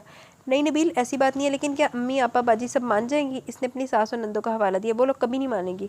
सादिया ने जैसे से जताया था, वो लोग नहीं मानेंगे तो इनकी मर्जी, मेरे लिए जिसकी मर्जी है मैं वो रिमशा, आगे की ज़िंदगी मैंने इसके साथ गुजारनी है। अब की बार सादिया कुछ नहीं बोली। आप अपने घर बात करें, मैं उम्मीद करता हूँ जवाब हाँ में ही होगा। वो कहकर रुका नहीं। सादिया के चेहरे पर मुस्कुराहट आ गई। वो चाय लेकर आई तो रिमशा हमजा को गोद में लिए खिला रही थी, जबकि सादिया रिमशा की देखते हुए गहरी सोच में गुम थी। इसके पहले आगे बढ़ाने पर भी इसकी नज़रों के इर्तिकास में कोई फ़र्क न आया तो निम्रा को इसे पुकारना पड़ा। इसने चौंक कर इसे देखा और फिर कप थाम लिया। क्या बात है बाजी, आप कुछ परेशान हैं? इसके पूछने पर रिमशा ने भी हमजा से नज़र हटाकर इसका चेहरा देखा। इन दोनों को मुतवज्जो देखकर सादिया ने खुद को सब कहने के लिए तैयार किया, जिसे कहने के लिए वो रात भर जुमले तरतीब देती रही थी और अब पिछले आधे घंटे से हिम्मत मजतमा कर रही थी। दरअसल मैं अम्मी से एक बात करने आई थी, लेकिन इससे पहले मैंने सोचा मैं तुमसे बात कर लूँ। निमिषा सवाली नज़र से उन्हें देखने लगी। कल नबील मेरे पास आया था, इसने कहा वो तुमसे शादी करना चाहता है। गौर से शादी की बात सुनती निम्रा अपनी जगह उछल पड़ी। इसने मुस्कुराते हुए रिमशा की तरफ देखा, लेकिन इसके स्पाट और कदरे सख्त तासुरात देखकर इसकी मुस्कुराहट सिमट गई। मैं आज अम्मी से यही बात करने आई, सोचा तुम्हें भी बता दूँ। अम्मी से इस सिलसिले में कोई भी बात करने की जरूरत नहीं है। रिमशा के दो टोक अंदाज पर शादी ने परेशानी से देखा। क्यों? क्योंकि मैं नबील से शादी नहीं करना चाहती। वही तो पूछ रही हूँ, क्यों? ये आप पूछ रही हैं आपा? क्या मैं नहीं जानती क्या सलूक होता है वहाँ आपके साथ, या ज़राफ़त भाई की आदत मुझे नहीं पता? और फिर नबील वो भी इन्हीं का भाई है, इस घर का हिस्सा, जहाँ मैं कभी एडजस्ट नहीं हो सकती। मैं मानती हूँ मेरे साथ इन लोगों का सलूक इतना अच्छा नहीं रहा, लेकिन हमजा की पैदाइश के बाद ज़राफ़त बहुत बदल गए हैं। और जहाँ तक नबील की बात है, वो शुरू से बहुत मुख्तलिफ है। अपने वालिद के बाद ज़राफ़त ही घर के बड़े थे। शादी के बाद इनकी अम्मी को लगता है कि कहीं वो बदल ना जाए, इनकी और बहनों की हक तलफी ना करने लगे। ज़राफ़त मजबूर थे, लेकिन नबील ज़रा और तरह का है। इसने खुद तुम्हारा नाम लिया, साफ मतलब वो तुम्हें पसंद करता है और मुझे यकीन है वो तुम्हारा बहुत ख्याल रखेगा। सादी ने गौर से इसका चेहरा देखकर दोबारा बात शुरू की। रिमशा, अच्छे रिश्तों का मिलना बहुत मुश्किल है। नबील गुड लुकिंग है, अच्छी जॉब पर है, देखा भाला, और सबसे बड़ी बात तुम्हें पसंद करता है। और क्या चाहिए? आप प्लीज़, मैंने आपको बता दिया, आप भी मुझे फोर्स ना करें। वो हमजा को सादी की गोद में देखकर मजीद बात का मौका दिए बगैर कमरे से बाहर निकल गई। सादिया ने जिन नज़रों से निम्रा को देखा, वो समझ गई कि एक बार फिर रिमशा को समझाने की जिम्मेदारी इसके कंधों पर आ गई है। इसने गहरा सांस लेकर सादिया के कंधे पर दिलासा देने वाले के अंदाज में हाथ रखा और जब कमरे में आई तो रिमशा सर से पैर तक चादर तने सो रही थी या नहीं, लेकिन इसके अंदाज से साफ साहिर तक वो बात नहीं करना चाहती। निम्रा गहरा सांस लेकर कमरे से बाहर निकल गई। वो दरख्त के नीचे खड़ी वैन का इंतजार कर रही थी जब चंद कदम के फासले पर एक कार आकर रुकी। इसने किधर गया? इसने बिल्कुल सरसरी सी नज़र सामने डाली, लेकिन कार का दरवाज़ा खोलकर बाहर निकलते शख्स को देखकर इसकी नज़रें पलटना भूल गई। अगले ही पल वो इसके बिल्कुल सामने था। रिमशा को रत्ती भर उम्मीद न थी कि वो यहाँ पहुँच जाएगा। मुझे तुमसे ज़रूरी बात करनी है। इसके संजीदा अंदाज पर रिमशा ने गौर से इसका चेहरा देखा। बोले, मुझे तुमसे जो बात करनी है वो यूँ रास्ते में खड़े होकर नहीं हो सकती। इसने कॉलेज की आती जाती लड़कियों को देखकर कहा, ज़्यादा वक्त नहीं लूँगा। रिमशा को मतज़ब्ज़ब देखकर वो बोला तो वो सर झुकाकर गाड़ी की तरफ बढ़ गई। वो बहुत देर तक सीधी बैठी शीशे के पार भागती ट्रैफिक को देख रही थी। इसे नबील की खामोशी से उलझन होने लगी, जो इसे बात करने के लिए लाया था और अब खामोश था। जब काफ़ी वक्त इसी खामोशी में गुजर कर तो इसकी बर्दाश्त जवाब देगी। आपने कोई बात करनी थी। रिमशा ने चेहरा घुमाकर जताते हुए अंदाज में नबील को देखा। तुमने मुझसे शादी करने से इनकार क्यों किया? नबील ने सीधा सवाल किया था। वो बिल्कुल हैरान नहीं हुई थी, क्योंकि इससे इसी सवाल की तवक्का कर रही थी। मेरा ख्याल है इतना तो मुझे हक है कि मैं अपनी शादी के लिए हाँ या ना कह सकूं। गाड़ी एक झटके से रुकी थी। इसने चौंक कर नबील की तरफ देखा, जिसके चेहरे के तासुरात काफ़ी संजीदा थे, और वो जो काफ़ी मुतमिन बैठी थी एकदम घबरा गई। है हक, लेकिन मैं ये जानना चाहता हूँ कि मुझे रिजेक्ट क्यों किया? इसके तंज लहजे पर इसने बेचैनी से अपने हाथ मसले। मैंने आपको रिजेक्ट नहीं किया, सिर्फ इतना कहा कि मैं आपसे शादी नहीं कर सकती। वही पूछ रहा हूँ, क्यों? मैं इस बारे में कोई बात नहीं करना चाहती। आप प्लीज़ मुझे घर छोड़ दें। मैं इस बारे में कोई बात नहीं करना चाहती। आप प्लीज़ मुझे घर छोड़ दें। मुझे मेरे सवाल का जवाब चाहिए, इसके बगैर तुम नहीं जा सकती। इसके धमकियाँ मैं इस अंदाज में कहने पर वो गुस्से के साथ रोना भी आने लगा। आप मेरे साथ ज़बरदस्ती नहीं कर सकते, मैं कोई ज़बरदस्ती नहीं करा, सिर्फ जवाब मांग रहा हूँ। रिमशा ने कोई जवाब नहीं दिया, चेहरा दूसरी तरफ मोड़ लिया। तुम किसी को पसंद करती हो? कुछ देर बाद इसने नबील की आवाज़ सुनी। नहीं, वो इसी तरह मुंह मोड़े बोली। तो क्या तुम्हें मैं पसंद नहीं? अब की बार रिमशा ने मुड़कर इसका चेहरा देखा। जी, मुझे आप पसंद नहीं, आपके घर वाले, घर का माहौल कुछ पसंद नहीं, आपके घर में सादियाबाजी के साथ जो सलूक होता रहा, इसके बाद भी आप तवक्को रखते हैं कि मैं इस घर का हिस्सा बनूंगी। जिस तरह ज़राफ़त भाई और आपकी बहनें मिलकर बाजी को टॉर्चर करती हैं, आप चाहते हैं कि मेरे साथ भी वैसा ही हो और मैं भी इस एहसास कमतरी का शिकार होकर जहनी मरीज़ बन जाऊँ। मैं ये नहीं कहूँगा कि जो तुमने कहा गलत है, बेशक ऐसा ही होता होगा, लेकिन पहले मैं यहाँ नहीं था। मुझे कनाडा से जन्मा हुआ है, जो हुआ इसे बदल तो नहीं सकता, लेकिन ये कह सकता हूँ कि आइंदा ऐसा नहीं होगा। रिमशा ने सर को झटका। वो सब कहने की बातें हैं। इसके कहने पर वो मुस्कुरा दिया था। खैर, तुम जो भी कहो, मैं सिर्फ इतना जानता हूँ कि मैं तुमसे मोहब्बत करता हूँ और मुझे बस तुमसे शादी करनी है। और रिमशा ने इतनी हैरत से नबील को देखा जैसे इसके सर पर सींग निकल आए हों। अभी कुछ माह पहले ही हुए थे, वो मिले थे, एक दूसरे को ठीक से जानते भी नहीं थे और इसे याद नहीं पड़ता कि इसने कभी नबील से आराम से मुस्कुरा कर बात की हो। इसके इतने बुरे रवैये के बावजूद वो इसे मोहब्बत करता है। वो हैरान ना होती तो क्या करती। वो कितनी देर इसकी आंखों में देखती रही, फिर खुद ही नज़रें हटा ली। सिर्फ एक जुमले के बाद इसने पास कुछ जैसे कहने को कुछ बचा ही नहीं था। इसकी खामोशी पर नबील ने मज़ीद कोई सवाल नहीं किया। यूँ सारा रास्ता खामोशी में कटा।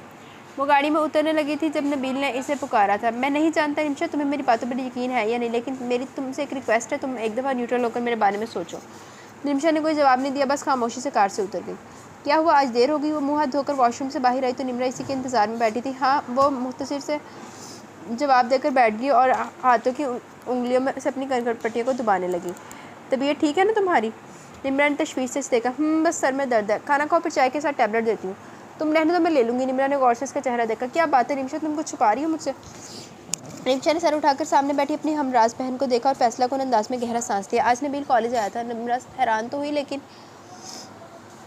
कुछ भी सवाल किए बगैर खामोशी से रिमशा को देखती रही। इसने कहा वो मुझसे मोहब्बत करता, शादी करना चाहता है। फिर इस अब के रिमशा ने हैरत से निम्रा को देखा। तुम्हें हैरत नहीं हुई? इसमें हैरत की क्या बात है? निम्रा ने कंधे उचका कर कहा। निम्रा, मोहब्बत? वो कैसे मुझसे मोहब्बत कर सकता है? मैंने तो कभी इसे अच्छी तरह बात करना तो दूर, इसे देखा तक नहीं। इसके इस्तेजाब भरे अंदाज पर निम्रा खुलकर मुस्कुराई। यही तो बात है निमशा कि तुमने कभी इन्हें देखा नहीं। अगर कभी गौर करती तो इनकी आंखों में देखती तो मैं खुद ही अंदाज़ा हो जाता। रिमशा निम्रा को देखते हुए सर नफी में हिलाने लगी। जैसे मेरे लैपटॉप कुछ हुआ, एक मिनट रुकना। पता है, जब हमज़ा पैदा हुआ था तो अस्पताल में तुम और नबील भाई साथ खड़े इतने अच्छे लग रहे थे। मैंने दिल से दुआ की थी तुम दोनों के लिए। अल्लाह ताला ने पूरी भी कर दी। नबील भाई ने प्रपोजल भी भिजवा दिया, लेकिन तुम। आखिर में निम्रा ने बुरा समूह बनाया, लेकिन निमशा ने कोई जवाब नहीं दिया। वो गायब दिमागी से सामने लगी तस्वीर को देख रही थी। दरवाजे में खड़ी शख्सियत को इन्होंने काफ़ी हैरानी से देखा। अस्सलाम वालेकुम। अजनबी खुश लिबास और खुश शक्ल औरत ने इन्हें सलाम किया। वालेकुम अस्सलाम, माफ़ कीजिएगा, मैंने आपको पहचाना नहीं। जाहिदा के माज़रत ख्वाहाना अंदाज पर वो मुस्कुरा दी। यकीनन नहीं पहचाना होगा क्योंकि हम लोग पहली बार मिले हैं। क्या मैं अंदर आ सकती हूँ? इनके इजाज़त मांगने पर जाहिदा ने कुछ शर्मिंदा होकर रास्ता दिया। मेरा नाम कुदसी है। अंदर दाखिल होकर इन्होंने अपना तारुफ करवाया। निम्रा रिमशा ऊंची आवाज़ में से पुकारती हुई अंदर दाखिल हुई। हाँ बोलो। वो बालों में तेल का मसाज करती हुई बोली। वो कुदसी आंटी आई हैं। तेल की बोतल इसके हाथ से छूटते छूटते बची। वो अम्मी के पास बैठी और तुम्हें बुला रही हैं। निम्रा के चेहरे का रंग उड़ गया। इसने निचला होंठ दांतों तले दबा लिया। परेशान क्यों हो रही है? अपना हुलिया ठीक करो, ड्राइंग रूम में आ जाओ, मैं चाय लेकर आती हूँ। जब वो ड्राइंग रूम में दाखिल हुई तो बड़े खुशगवार माहौल में बातें हो रही थी। इसकी पहली नज़र कुदसिया बेगम पर पड़ी। वो इसे देखकर मुस्कुराई थी। फिर जैसे इसकी नज़रें माँ के चेहरे तक आ गई, वो भी इसे देख रही थी। इनके चेहरे पर भी नरम सी मुस्कुराहट थी। इसके परेशान दिल को कदरे करार मिला। लगता है निम्रा ने अपनी आंटी को पहचाना नहीं। इसको मुसलसल दरवाजे में खड़े देखकर वो बोली तो वो खसिया कर सलाम करती जाहिदा के करीब जाकर बैठ गई। आप बहुत खुशकिस्मत है जाहिदा बहन जो आपके पास निम्रा जैसी बेटी है। सच पूछे तो मुझे कभी अफसोस नहीं हुआ कि मेरी कोई बेटी नहीं, लेकिन निम्रा को देखकर एक कमी का एहसास हुआ कि काश मेरी भी निम्रा जैसी बेटी होती। कितने दिन सोचती रही, फिर दिमाग ने कहा ये तो अब भी हो सकता है, निम्रा अब भी मेरी बेटी बन सकती है। वो जो मुस्कुराते हुए अपनी तारीफ सुन रही थी, आखिरी जुमले पर कुछ उलझ कर इन्हें देखने लगी। वो जो बहुत प्यार से इसे देख रही थी। निम्रा, तुमने बताया नहीं कि तुम्हारी मुलाकात कुदसिया बहन से हुई थी? जाहिदा के सवाल पर वो परेशान होकर माँ का मुँह देखने लगी। इससे पहले वो कोई जवाब देती कुदसिया बेगम ने इसकी मुश्किल आसान कर दी। बस इत्तफाक़िया मुलाकात हुई थी। हमारे अजीज़ एडमिट थे हॉस्पिटल में, इनकी यारत के लिए गए थे हम, वहीं हमारी मुलाकात निम्रा से हुई। इनके बयान पर इसकी सांस बहाल हुई। वो रस्मी सी मुलाकात अपने इख्तिताम तक कासी बेतकल्फ़ी में बदल चुकी थी।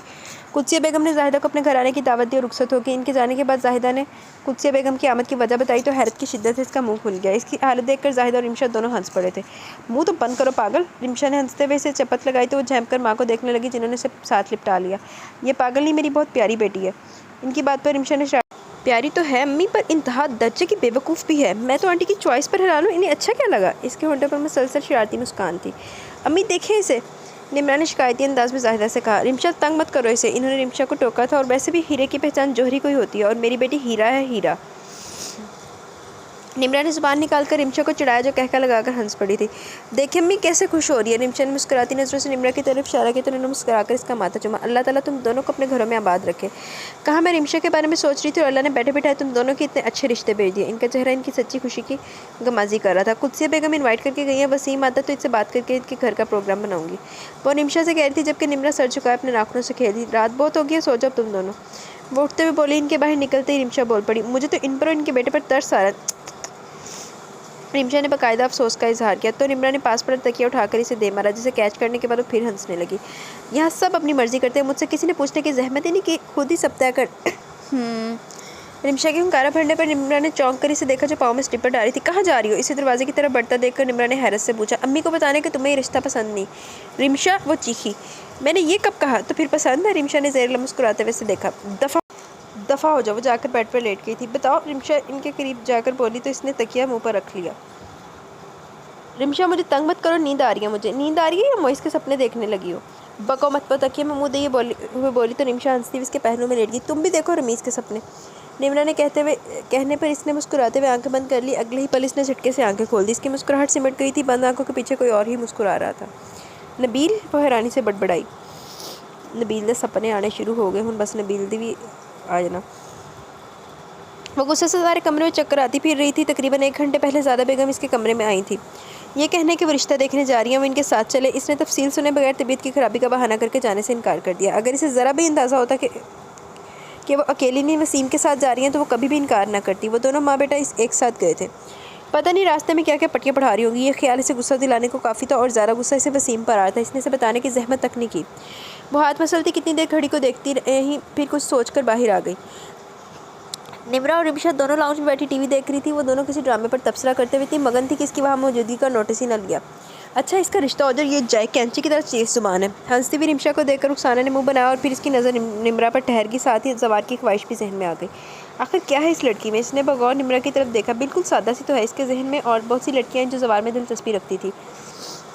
निम्रा से कई दर्जा हसीन, तरहदार और दौलतमंद। इसने एक बार फिर इसे देखा। इसके नकुश खूबसूरत है लेकिन वो तो रिमशा के भी हैं। हाँ, कुछ देर बाद जैसे वो किसी नतीजे पर पहुंची। इसकी मासूमियत, इसके चेहरे पर एक ख़ास नरमी और मलाहत थी जो इसे सबसे नुमाया करती थी। वो शायद यूँ ही खड़ी जायज़ा लेती रहती, लेकिन गाड़ी के मखसूस हॉर्न पर वो चौंकी और तेज़ से अपने कमरे की तरफ बढ़ी। वसीम जब कमरे में दाखिल हुआ तो बाजू आंखों पर रखे लेटी थी। अब तबीयत ठीक है तुम्हारी? वसीम के पूछने पर इसने आंखों से बाजू हटाकर इसे देखा। आपको अपनी मसरूफियत में याद रहा कि मेरी तबीयत ठीक नहीं? क्या मतलब? वसीम बाथरूम की तरफ जाते जाते रुक गया। वसीम थे ना वैसे बिल्कुल ही जोरूदा गुलाम रान मरीज टाइप बंदा। मतलब ये कि आप चले गए जाने से पहले आपने एक दफ़ा जहमत नहीं की मुझे बता दें? आपने ज़रूर नहीं समझा कि मुझे भी साथ ले जाए? अम्मी ने तुमसे पूछा था। हाँ, जिस दिल से पूछा था मुझे पता है। साफ लग रहा था कि वो मुझे ले जाना नहीं चाहती। वसीम को जवाब दिए बगैर बाथरूम चला गया। रुखसाना ने गुस्से से बाथरूम के बंद दरवाजे को देखा, मगर वसीम के बाहर आने तक अपना गुस्सा कंट्रोल कर चुकी थी। करा है आप लोग रिमशा की बात पक्की? वसीम ने कुछ हैरत से देखा। हम निम्रा के रिश्ते के लिए गए थे। क्या? रुखसाना को लगा इसे सुनने में गलती हुई है। किसके? अरे बाबा, निम्रा के। ये निम्रा का रिश्ता कहाँ से आ गया? बात तो रिमशा की चल रही थी। हाँ, रिमशा की भी चल रही है। अम्मी ने कल बताया था कि एक खातून निम्रा का रिश्ता ले आई है। अस्पताल में निम्रा से मिली थी, वो अम्मी को अच्छी लगी। आज हम इनके घर गए थे। काफ़ी वेल ऑफ फैमिली है। एक ही बेटा इनका अपना बिजनेस है। मुझे तो वो लोग पसंद आए, इसलिए अम्मी ने तुम्हें भी साथ चलने को कहा था। रुखसाना को तो जैसे मिर्चें सी लग गई। सब कुछ आप दोनों बड़ा ही बाला तय करें, ना कुछ बताया ना कुछ पूछा। अब भी बताने की क्या ज़रूरत थी? शादी वाले दिन बताते। इसके तैश पर अंदाज को वसीम ने हैरत से देखा। इसमें तो गुस्सा करने वाली क्या बात है? रिमशा की दफ़ा भी तुमने कोई इंटरेस्ट शो नहीं किया, इसलिए मैंने भी अम्मी से कहा था कि तुम्हें बाद में बता देंगे। रुखसाना का बस नहीं चल रहा था वो क्या कर डाले। इसे वाकई वसीम के अलावा घर के लोगों और इनके मामलों में कोई दिलचस्पी नहीं थी, लेकिन बात यहाँ निम्रा की थी। इसकी भाई की पसंद थी। वो भाई जो इकलौता था, इसका मान इसे नाराज़ करने का वो रिस्क भी नहीं ले सकती थी। वसीम की जितनी तनख्वाह थी इसमें तो बस घर ही चलता था। इसके खर्चे, इसके नखरे तो जवार ही उठाता था। इसकी ज़िद्दी तबीयत से वो वाकिफ़ थी। अगर जवार ने निम्रा का नाम लिया तो ज़रूर बात पसंद से ज़्यादा थी। इसने इसके लिए घर में बात नहीं की थी कि रिमशा बड़ी थी। अभी रिमशा की बात कहीं तय नहीं हुई तो निम्रा का क्या जिक्र, लेकिन क्या पता था कि अंदर ही अंदर क्या खिचड़ी पक रही है। इसने नज़र घुमाकर वसीम को देखा जो बेड पर नीम दराज टीवी देख रहा था। वो परेशानी से जवार के बारे में सोचने लगी। रिमशा को देखकर सादिया पहले हैरान हुई और फिर एकदम खुश होकर इसके गले लग गई। यूँ अचानक इससे अलग होकर सादिया ने पूछा, क्यों, मुझे देखकर आपको खुशी नहीं हुई? वो मसनून नाराज़ी से बोली तो सादिया ने फिर से गले लगा लिया। अरे पागल, खुशी? इतना अच्छा लग रहा है तुम्हें देखकर। तुमसे कल बात हुई थी लेकिन तुमने आने का जिक्र नहीं किया। सोचा आपको सरप्राइज़ दूंगी। इसके साथ चलते हुए रिमशा ने कहा, बड़ा अच्छा किया। वो दोनों बातें करते हुए लाउंज में दाखिल हुई जहाँ सादिया की सास टीवी देख रही थी। इसके सलाम के जवाब में इन्होंने इसे खुद से लिपटाकर बड़े वालहाना अंदाज में प्यार किया। रिमशा कितनी देर तक तो हैरत के मारे हिल ही नहीं सकी। यही सादिया की सास थी जिनके माथे के बल इनकी आमद पर साफ देखे जा सकते थे। और आज इतना प्यार। अकेली आई हो बेटा? जी, वसीम भाई छोड़ के गए। अच्छा, और घर में सिर्फ ठीक है? जी। इसने जवाब देकर सादिया को देखा जो फल इसके आगे रख रही थी। सादिया, बहन को अपने कमरे में ले जाओ और वहाँ आराम से बैठकर बातें करो। ये दूसरा इनकलाब था, वरना पहले तो सादिया को अकेले बैठने की इजाज़त न थी। वो इसी हैरानी के साथ सादिया के कमरे में चली गई। बाजी, सब ठीक है ना? आपकी सास और इतनी मेहरबान। इसकी हैरानी पर सादिया हंसती। हाँ, बस ये सब नबील की वजह से। अच्छा, बहुत हल्का सा इसके मुंह से निकला। अच्छा, याद है तुमने इस रिश्ते से इनकार क्यों किया? इतने अच्छे लोग थे, पता है अम्मी को कितना अफसोस है। ऐसे ही सादिया ने आंखें फैलाकर इसे देखा। तुम्हें पता है अच्छे रिश्ते कितनी मुश्किल से मिलते हैं, तुमने ऐसे ही कहकर इतने अच्छे रिश्ते को ठुकरा दिया। बाजी प्लीज़, अब के वो उकताकर बोली। इसी बहस से तंग आकर मैं आपके पास आई थी और आप भी वही लेकर किस्सा लेकर बैठ गई। इसके जवाब पर सादिया खामोशी से इसका चेहरा देखने लगी। इतने अच्छे रिश्ते से इनकार के पीछे कोई तो वजह होगी। सादिया के जताते हुए अंदाज पर वो बेडशीट के डिज़ाइन पर चलती इसकी उंगली लम्हे भर के लिए रुक सी गई। मैं तुम्हारी बहन हूँ, अगर तुम मुनासिब समझो तो मुझसे शेयर कर सकती हो। रिमशा ने नज़रें उठाकर सादिया का चेहरा देखा। पता नहीं बाजी, मैं खुद नहीं जानती क्यों किया। वो बेबसी से बोली। लेकिन मैं समझ गई हूँ। अब के सादिया मुस्कुरा कर बोली। रिमशा ने चौंक कर इसे देखा। क्या? कुछ नहीं, तुम ये बताओ जो निम्रा की रिश्ता है वो कैसा है? अच्छे लोग हैं, कुदसिया आंटी से पहले भी मिल चुकी हूँ। अच्छा, कहाँ? सादिया ने हैरान होकर पूछा। जवाबन रिमशा ने निम्रा की मदद लेने से लेकर इनके घर जाने तक सारा अहवाल सुना डाला। सारी बात सुनकर सादिया हंस पड़ी। अपनी निम्रा शुरू से ही पगली है, लेकिन जो हुआ इसे किस्मत कहते हैं। निम्रा खुश है? सादिया के पूछने पर रिमशा खुलकर मुस्कुराई। और रुखसाना वो कैसी है? रिमशा ने गहरा सांस लिया। वो भी ठीक है, आजकल कुछ अमन है, शायद इन्हें कोई इशू नहीं मिल रहा है जिसको बढ़ा चढ़ाकर भाई के कान भरे। इसे इसके हाल पर छोड़ दो और इसके लिए हिदायत की दुआ करो। अल्लाह ताला अच्छों को सीधा कर देते हैं। मेरे ससुराल वालों की मिसाल तुम्हारे सामने है। सादिया के कहने पर रिमशा मुस्कुरा दी। तभी दरवाजे पर होने वाली दस्तक पर दोनों मुड़कर देखा। भाभी, हमजा नबील बोलता हुआ अंदर आया और रिमशा पर नज़र पड़ते पलटने लगा। अरे नबील आओ। इसे मुड़ता देखकर सादिया जल्दी से बोली। वो मैं हमजा को लेने आया था। हाँ, ले जाओ, सादिया ने हमजा को उठाते हुए कहा। और इस दौरान वो मुसलसल सर झुकाए अपने पैरों को देखने में मसरूफ़ थी। ना इसने नबील को सलाम किया और ना ही नबील ने इसे मुखातिब किया। ज़बरदस्ती जगाए जाने पर हमजा गला फाड़ कर रोने लगा। नबील ने आगे बढ़कर इसे गोद में उठा लिया। बैठो नबील, मैं तुम्हारे लिए चाय लेकर आती हूँ। नहीं भाभी, मुझे रिमशा के लिए भी चाय बनानी है, तुम्हारे लिए भी बना लूँगी, तुम अभी आयो ना, कहकर सादिया बाहर निकल गई और कमरे में दोनों रह गए। मुसलसल खामोशी पर इसने नज़रें उठाकर नबील को देखा। वो इसे ही देख रहा था। रिमशा ने अपनी नज़रें इस पर से हटाकर दोबारा अपने पाँव पर टका दी। कितने ही पल खामोशी से गुजर गए। इसे अब उलझन होने लगी थी। वो ये कुछ कहता क्यों नहीं, इसने दांत पीसते हुए सोचा। इसी वक्त सादिया ट्रॉली धकेलते हुए अंदर दाखिल हुई। अरे तुम दोनों इतने खामोश क्यों बैठे हो? सादिया के मुस्कुराकर पूछने पर भी इन दोनों के जावियों में कोई तब्दीली नहीं। नबील, तुम्हें एक जहमत देनी थी। जी? वो चाय का कप उठाते हुए बोला। मुझे और रिमशा को शॉपिंग पर जाना, अगर तुम्हें हम ड्रॉप कर दो। शॉपिंग? वो मंगनी की शॉपिंग करनी है ना? मंगनी? इसने दोहराने के साथ एक गुस्सीली नज़र रिमशा पर डाली। बहुत मुबारक हो। इसके तंजिया अंदाज पर रिमशा ने बड़ी खामोश नज़र इस पर डाली। अरे रिमशा की नहीं, निम्रा की मंगनी की। और वो जो इनके लिए प्रपोजल आया हुआ था, वो पता नहीं। दौर फिटे मुँह ऊपर चला गया।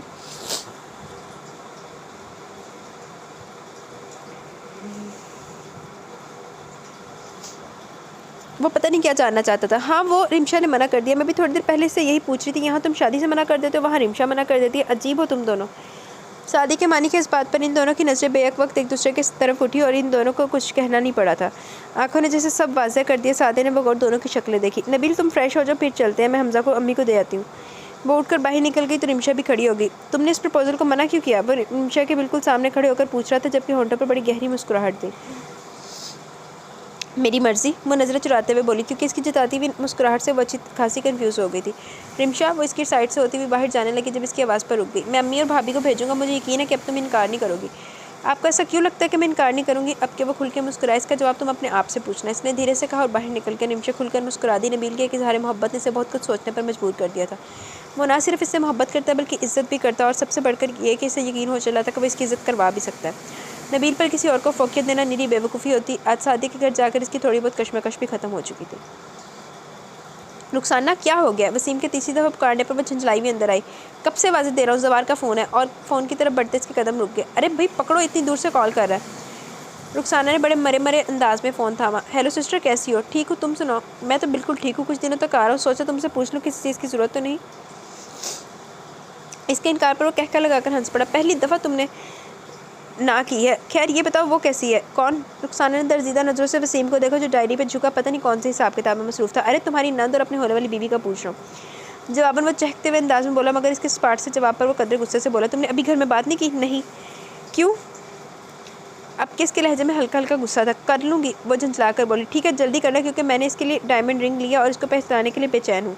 रुखसाना ने कोई जवाब नहीं दिया। इसकी खामोशी को पता नहीं वो क्या समझा। बहस कर बोला, जेलस मत हो, तुम्हारे लिए भी सेट लिया। आखिर मेरी बहन की वजह से मुझे इतनी बड़ी खुशी मिलने वाली है।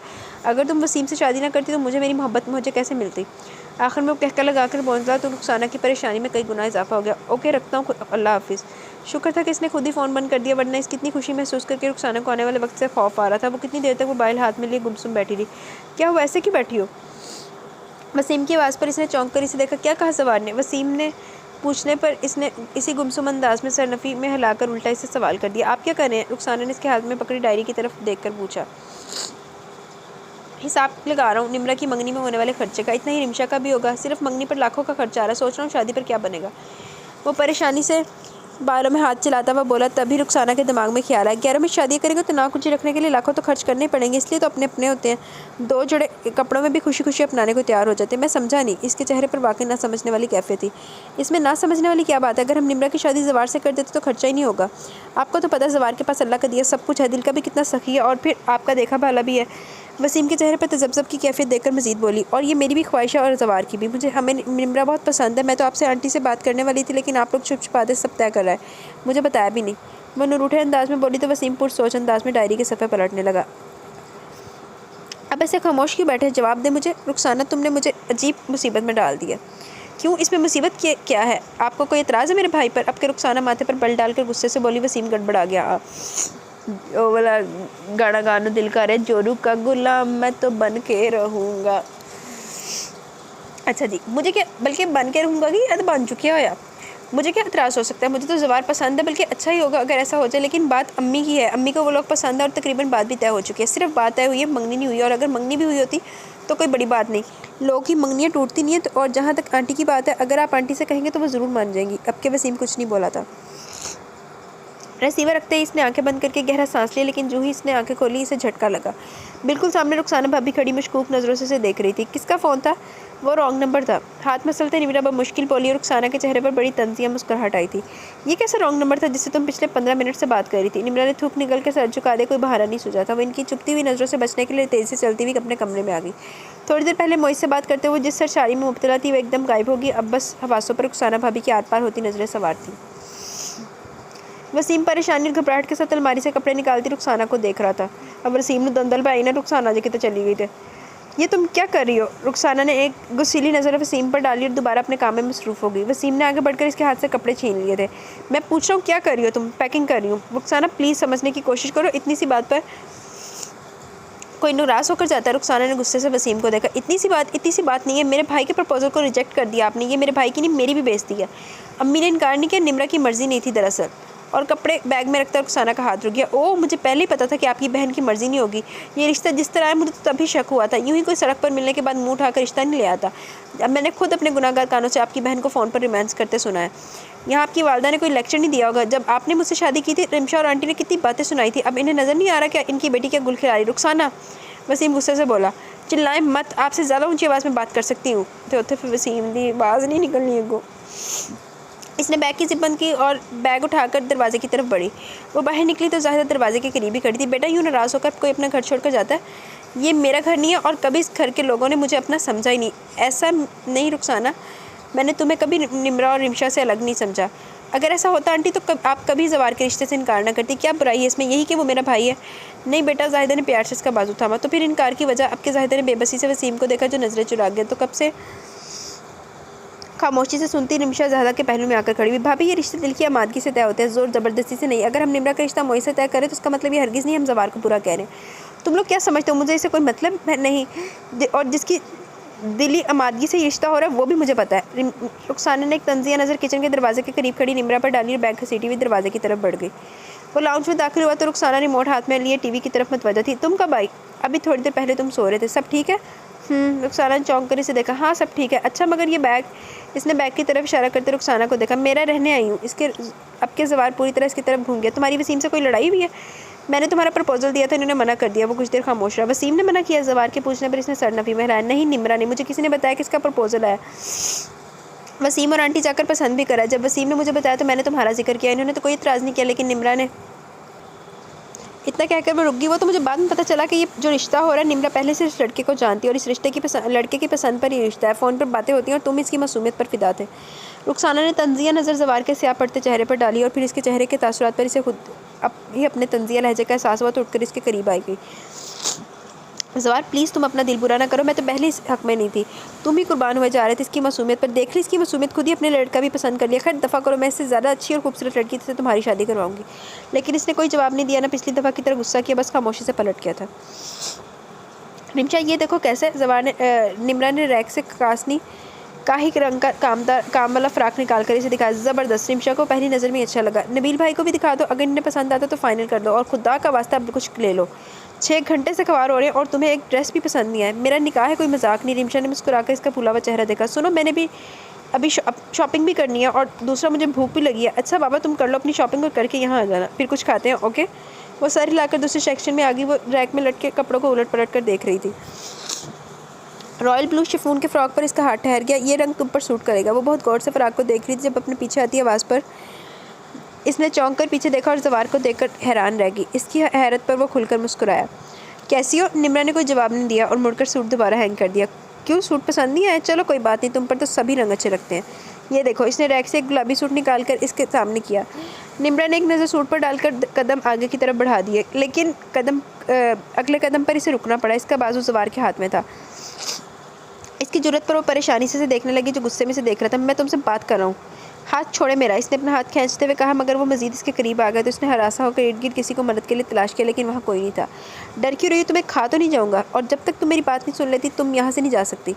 निम्रा जिससे बाजू छुड़वाने के लिए जोर लगा रही थी रुक गई, क्योंकि इसके अंदाज बता रहे थे कि वो वाकई से जाने नहीं देगा। अपनी बेबसी पर इसकी आंख में आंसू आ गए थे। गुड, तुम्हारी यही बात मुझे अच्छी लगती है। इसके साथ हो जाने पर वो मुस्कुराकर बोला, सुना मुझसे शादी करने से तुमने इनकार किया। वो तुम पर जोर देकर बोला तो निम्रा जो सर झुकाए अपने पैरों को देख रही थी, दरजीदा नज़रों से दरवाजे की तरफ देखने लगी। न जाने सब लोग कहाँ चले गए थे। अपने बाजू पर इसके हाथ का लम्स इसे बुरी तरह चुभ रहा था। इसने एक बार फिर बेचैन होकर अपना बाजू खींचा। अभी मेरी बात पूरी नहीं हुई। वो इसके बाजू पर अपने हाथ का दबाव बढ़ाते हुए बोला, अगर तुमने इस वजह से इनकार किया कि मैं तुम्हें पसंद नहीं तो फिर ठीक है। तुम्हारी नापसंदीदगी भी सारा आंखों पर। मेरे लिए मेरी पसंदीदगी काफ़ी है, चूँकि तुम एक मशरक़ी लड़की हो तो शादी के बाद खुद ब खुद मुझे पसंद करने लगोगी, है ना। वो थोड़ा सा झुककर इसका चेहरा देखने की कोशिश करने लगा। मुझे जाना है। वो हाँसी होकर बोली, बात सुनो निम्रा। वो एकदम इतनी संजीदगी से बोला कि वो सब भूलकर इसका चेहरा देखने लगी। मैं तुम्हें अब से नहीं तब से पसंद करता हूँ जब पहली बार तुम्हें देखा था। कहा इसलिए नहीं कि मैं तुम्हें प्रॉपर तरीके से अपनाना चाहता था। वो सब कुछ तुम्हारे लिए सोचता हूँ, वो शादी के बाद बताना चाहता था। मुझे जो भी अच्छा लगता है मैं इसे हासिल कर लेता हूँ। मैं चाहता तो तुम्हें भी हासिल कर सकता था, लेकिन तुम्हें पाना चाहता था तुम्हारी मर्ज़ी से। इतना इंतज़ार मैंने सिर्फ तुम्हारी मोहब्बत पाने के लिए किया, और तुमने क्या किया? अब किसने इसका बाजू छोड़कर इसे कंधों से थाम लिया। तुम अगर इस वजह से इनकार करती कि तुम्हें मैं अच्छा नहीं लगता तो मुझे बिल्कुल बुरा नहीं लगता, लेकिन तुमने किसी और को मुझ पर तरजीह नहीं। तुम्हें कोई और अच्छा लगता है, ये मेरी बर्दाश्त से बाहर है। ये तो तुम्हारा चेहरा है ना। इसने इसके एक हाथ से इसकी थोड़ी पकड़ी। इससे मैं बहुत मोहब्बत करता हूँ। अगर इस चेहरे को देखने का हक किसी और को दोगे तो ये मेरी बर्दाश्त से बाहर होगा। जवार ने इसके चेहरे से हाथ हटा लिया, लेकिन वो जैसे मुंजमद होकर रह गई। जवार ने गहरी नज़र इसके सफ़ेद पड़ते चेहरे पर डाली। मैं कभी भी तुमसे इस तरह बात नहीं करना चाहता था, लेकिन तुमने मुझे मजबूर कर दिया। वो एकदम इसके करीब आकर खड़ा हो गया, यहाँ तक कि इसकी सांसें से अपने माथे पर महसूस होने लगी, लेकिन डर ने इसके हवास इस तरह सलब कर दिए कि वो अपनी जगह से हिल भी नहीं सकी। इसने इसके बाजू को हरकत में आते देखकर और फिर पीछे रैक में लगा वो गुलाबी सूट इसके सामने था। चलो, वो इसका बाजू पकड़कर बोला। वो किसी रोबोट की तरह इसके पीछे चल पड़ी। Thanks for your cooperation. बाहर निकलते इसने सेल्समैन से कहा और 1000 का नोट से थमा दिया। निम्रा ने चौंक कर पहले जवार को और फिर सेल्समैन को देखा। अब इसे समझ में आया कि इतनी बड़ी शॉप होने के बावजूद कोई क्यों वहाँ नहीं आया। इसने आंख में आने वाले आंसू को रोकने के लिए निचला होंठ सख्ती से दांतों तले दबा लिया। सर, मेरे लायक कोई और खिदमत? वो 1000 का नोट थामे जवार से पूछा था। बस ये सूट पैक करवा दें, इसने गुलाबी सूट से थमाते हुए कहा। निम्रा, पीछे से रिमशा की आवाज़ पर वो दोनों तेज़ी से मुड़े। कहाँ थी तुम? ढूंढ कर परेशान हो गए थे हम लोग। वो बाकी इतनी परेशान थी कि निम्रा के साथ खड़ा जवार नज़र नहीं आया, और वो कब से ज़बत करती निम्रा का ज़बत टूट गया और वो रिमशा के गले लगकर रोड पड़ी। परेशान रिमशा हैरान भी हो गई। निम्रा क्या हुआ? वो इसकी पुश्त से हिलाते हुए बोली। तभी इसकी नज़र जवार पर पड़ी। अस्सलाम वालेकुम। वो मुस्कुराकर बोला, परेशानी की कोई बात नहीं, मेरा ख्याल है निम्रा का बीपी लो हो गया। मैं शॉपिंग करने आया था, यहाँ से गुजरा तो निम्रा पर नज़र पड़ी। मैं भी हाल हवाल पूछा था कि तुम आ गई। इतने बड़े छूट पर निम्रा ने रोते रोते नाराज़ नज़र इस पर डाली तो वह नबील की तरफ मुतवज्जा हुआ। और भी नबील, बहुत मुबारक हो, करीब शादीशुदा होने वाले हो और खुशकिस्मत हो कि जिसे चाहा इसे पा लिया। इसकी बात पर नबील ने बेसाख्ता मुस्कुरा दी और रिमशा भी मुस्कुरा दी थी, जबकि रिमशा के साथ लगी निम्रा ने होंठ भेज लिए। मुझे लगता है वाकई इसकी तबीयत ठीक नहीं। नबील ने इसका सुर्ख पड़ता चेहरा देखकर कहा। गर्मी भी तो बहुत है। निमशा ने भी इसका चेहरा देखते हुए इत्तेफाक किया। चले मैं आपको छोड़ दूँ। नहीं ज़वार थैंक यू, नबील हमें ड्रॉप कर देंगे। रिमशा के कहने पर वो कंधे उचकाकर इसके साथ चलने लगा। हेलो। वो गाड़ी की तरफ बढ़े थे जब करीब से आवाज़ सुनकर रुक गए। मोइस को देखकर जहाँ वो सब हैरान हुए वहीं निम्रा की आंखें चमक उठी थी। कैसी हैं आप? इसने रिमशा से पूछने के बाद निम्रा को देखा। मैं ठीक हूँ, आप बताएं आंटी कैसी हैं? वो भी ठीक है। आप? वो जाने क्या कहने जा रहा था, ज़वार को देखकर चौंक कर खामोश हो गया। इन तीनों ने इसका चौंकना नोट किया। रिमशा ने मुड़कर ज़वार को देखा। इसके चेहरे पर अजीब से तासुरात थे। आप दोनों जानते एक दूसरे को? बहुत अच्छी तरह। रिमशा के पूछने पर ज़वार जोर देकर बोला। ओके मैं चलता हूँ। मोइस एकदम बौखलाकर मजीद बात किए बगैर मुड़ गया। ये कौन था? नबील ने कुछ हैरत से इसकी बौखलाहट देखी। ये मोइस था, बताया था ना आपको, निम्रा के लिए इसका प्रपोजल आया हुआ। अब के ज़वार ने चौंक कर रिमशा को देखा और इसके बाद निम्रा को जिसी तरफ देख रही थी जहाँ से मोइस किया था। इसके माथे पर बल पड़ गए। वो बेड पर चित लेटी तब से छत पर चलते पंखे को घूर रही थी। दोपहर के मनाज़िर पूरी जुज़ियात के साथ इसकी आंखों के सामने घूम रहे थे। इसे रह रहकर अपनी बुजली पर गुस्सा आ रहा था। वो क्यों इसके सामने कमज़ोर पड़ गई? क्या ज़रूरत थी इसे इसकी बकवास सुनने की? फिर इसकी धमकी। इसने बेइख्तियार अपना चेहरा दोनों हाथों से ढक लिया। तभी इसके तकिए के नीचे रखा मोबाइल बाज उठा। इसने बड़ी बेजारी से मोबाइल निकाल कर नंबर देखा, मगर नंबर देखकर इसकी बेजारी हवा हो गई। हेलो कैसी हो? दूसरी तरफ से इसने पूछा तो वो मुस्कुरा दी। ठीक हूँ। अच्छा तुम्हारी आवाज़ से तो नहीं लग रहा। और दोपहर को जब मॉल में मिला तो तब भी तुम मुझे ठीक नहीं लगी थी। वो ठंडी सांस लेकर रह गई। आप वहाँ से इतनी जल्दी चले क्यों गए थे? याद आने पर इसने शिकवा किया। तो क्या करता, तुम पूरी फ़ौज के साथ बाहर निकली थी। मैं तो समझता था तो अकेली आओगी, थोड़ी देर साथ बैठेंगे, कुछ दिल की बातें तुम्हें सुनाऊंगा। लेकिन इसके अफसोस पर अंदाज पर निम्रा को भी अफसोस हुआ। अच्छा सुनो, ये बताओ, अच्छा छोड़ो, ये बताओ वो तुम्हारे साथ आदमी कौन था? इसका जिक्र करते हुए निम्रा का हलक तक कड़वा गया। वो भाभी के भाई हैं। सिर्फ भाभी के भाई या कुछ और भी? निम्रा को उसका लहजा अजीब लगा। आप दोनों को देखकर तो लगा था कि आप दोनों एक दूसरे को जानते हैं। हाँ जानते तो हैं, बहुत अच्छी तरह से। अच्छा वो कैसे? ये छोड़ो, बस ये शख्स मुझे बहुत बुरा लगता है। और निम्रा ने पूरी तरह से इत्तेफाक किया। वो है ही इस काबिल कि इसको बुरा समझा जाए। क्यों? आपके मोइस के बाद में तजस्सुस था। निम्रा ने गहरी सांस ली। दरअसल इनका प्रपोजल आया था मेरे और भाई चाहते हैं कि मैं इनसे शादी कर लूँ। तो क्या तुम इससे शादी करना चाहती हो? बिल्कुल नहीं, वो कतई अंदाज में बोली। वो शख्स सख्त नापसंद है मुझे। और मैं? आपको दूसरी तरफ से मुस्कुरा कर पूछा गया। निम्रा कोई जवाब दिए बगैर मुस्कुरा दी। मुझसे शादी करोगी ना? जी। वो मुस्कुराते हुए बोली। ठीक है, आप इस बात पर कायम रहना। कैसे भी हालात हो तुमने पीछे नहीं हटना, मैं तुम्हारे साथ हूँ। कैसे भी हालात? इसने परेशानी से दोहराया। हाँ मैंने अभी तुम्हें बताया ना कि मैं ज़वार को जानता हूँ। वो मेरा बहुत बड़ा दुश्मन है और मुझे नुकसान पहुँचाने के लिए कोई भी मौका हाथ से जाने नहीं देगा। हो सकता है वो तुम्हें, तुम्हारे घर वालों को मेरे खिलाफ़ करने के लिए गलत बातें करे, लेकिन तुम इसका यकीन मत करना। तुम्हें मुझ पर यकीन है ना निम्रा? जी। इसके पूछने पर वो उलझे हुए अंदाज में बोली। मैं अब पीछे नहीं हट सकता। अगर तुम्हारे घर वाले ना माने तो तुम्हें मुझसे कोर्ट मैरिज करनी होगी। निम्रा के सर पर धमाका हुआ। इसकी नौबत नहीं आएगी। ना ही आए तो अच्छा, लेकिन अगर ऐसा हुआ तो तुम मेरा साथ दोगी ना? इसने मुश्किल इस बात में जवाब दिया। I love you. इसकी भारी आवाज़ पर इसने फ़ोन बंद कर दिया। वो उलझ गई थी। दरवाज़ा खुलने पर इसने तेज़ी से सेल फ़ोन तकिए के नीचे रखा और करवट बदल कर लेट की। वो इस वक्त किसी से भी कोई बात नहीं करना चाहती थी। रुखसाना जब अंदर दाखिल हुई तो बेचैनी से सारे कमरे में चकराता फिर रहा था। ज़वार? इसने चौंक कर रुखसाना को देखा। तुम सोई नहीं अभी? लेकिन वो कोई जवाब दिए बगैर फिर चक्कर लगाने लगा। रुखसाना ने गौर से इसका चेहरा देखा जो काफ़ी परेशान लग रहा था। इससे पहले वो मजीद कुछ पूछती इसका मोबाइल बज उठा। ये नंबर कन्फर्म है?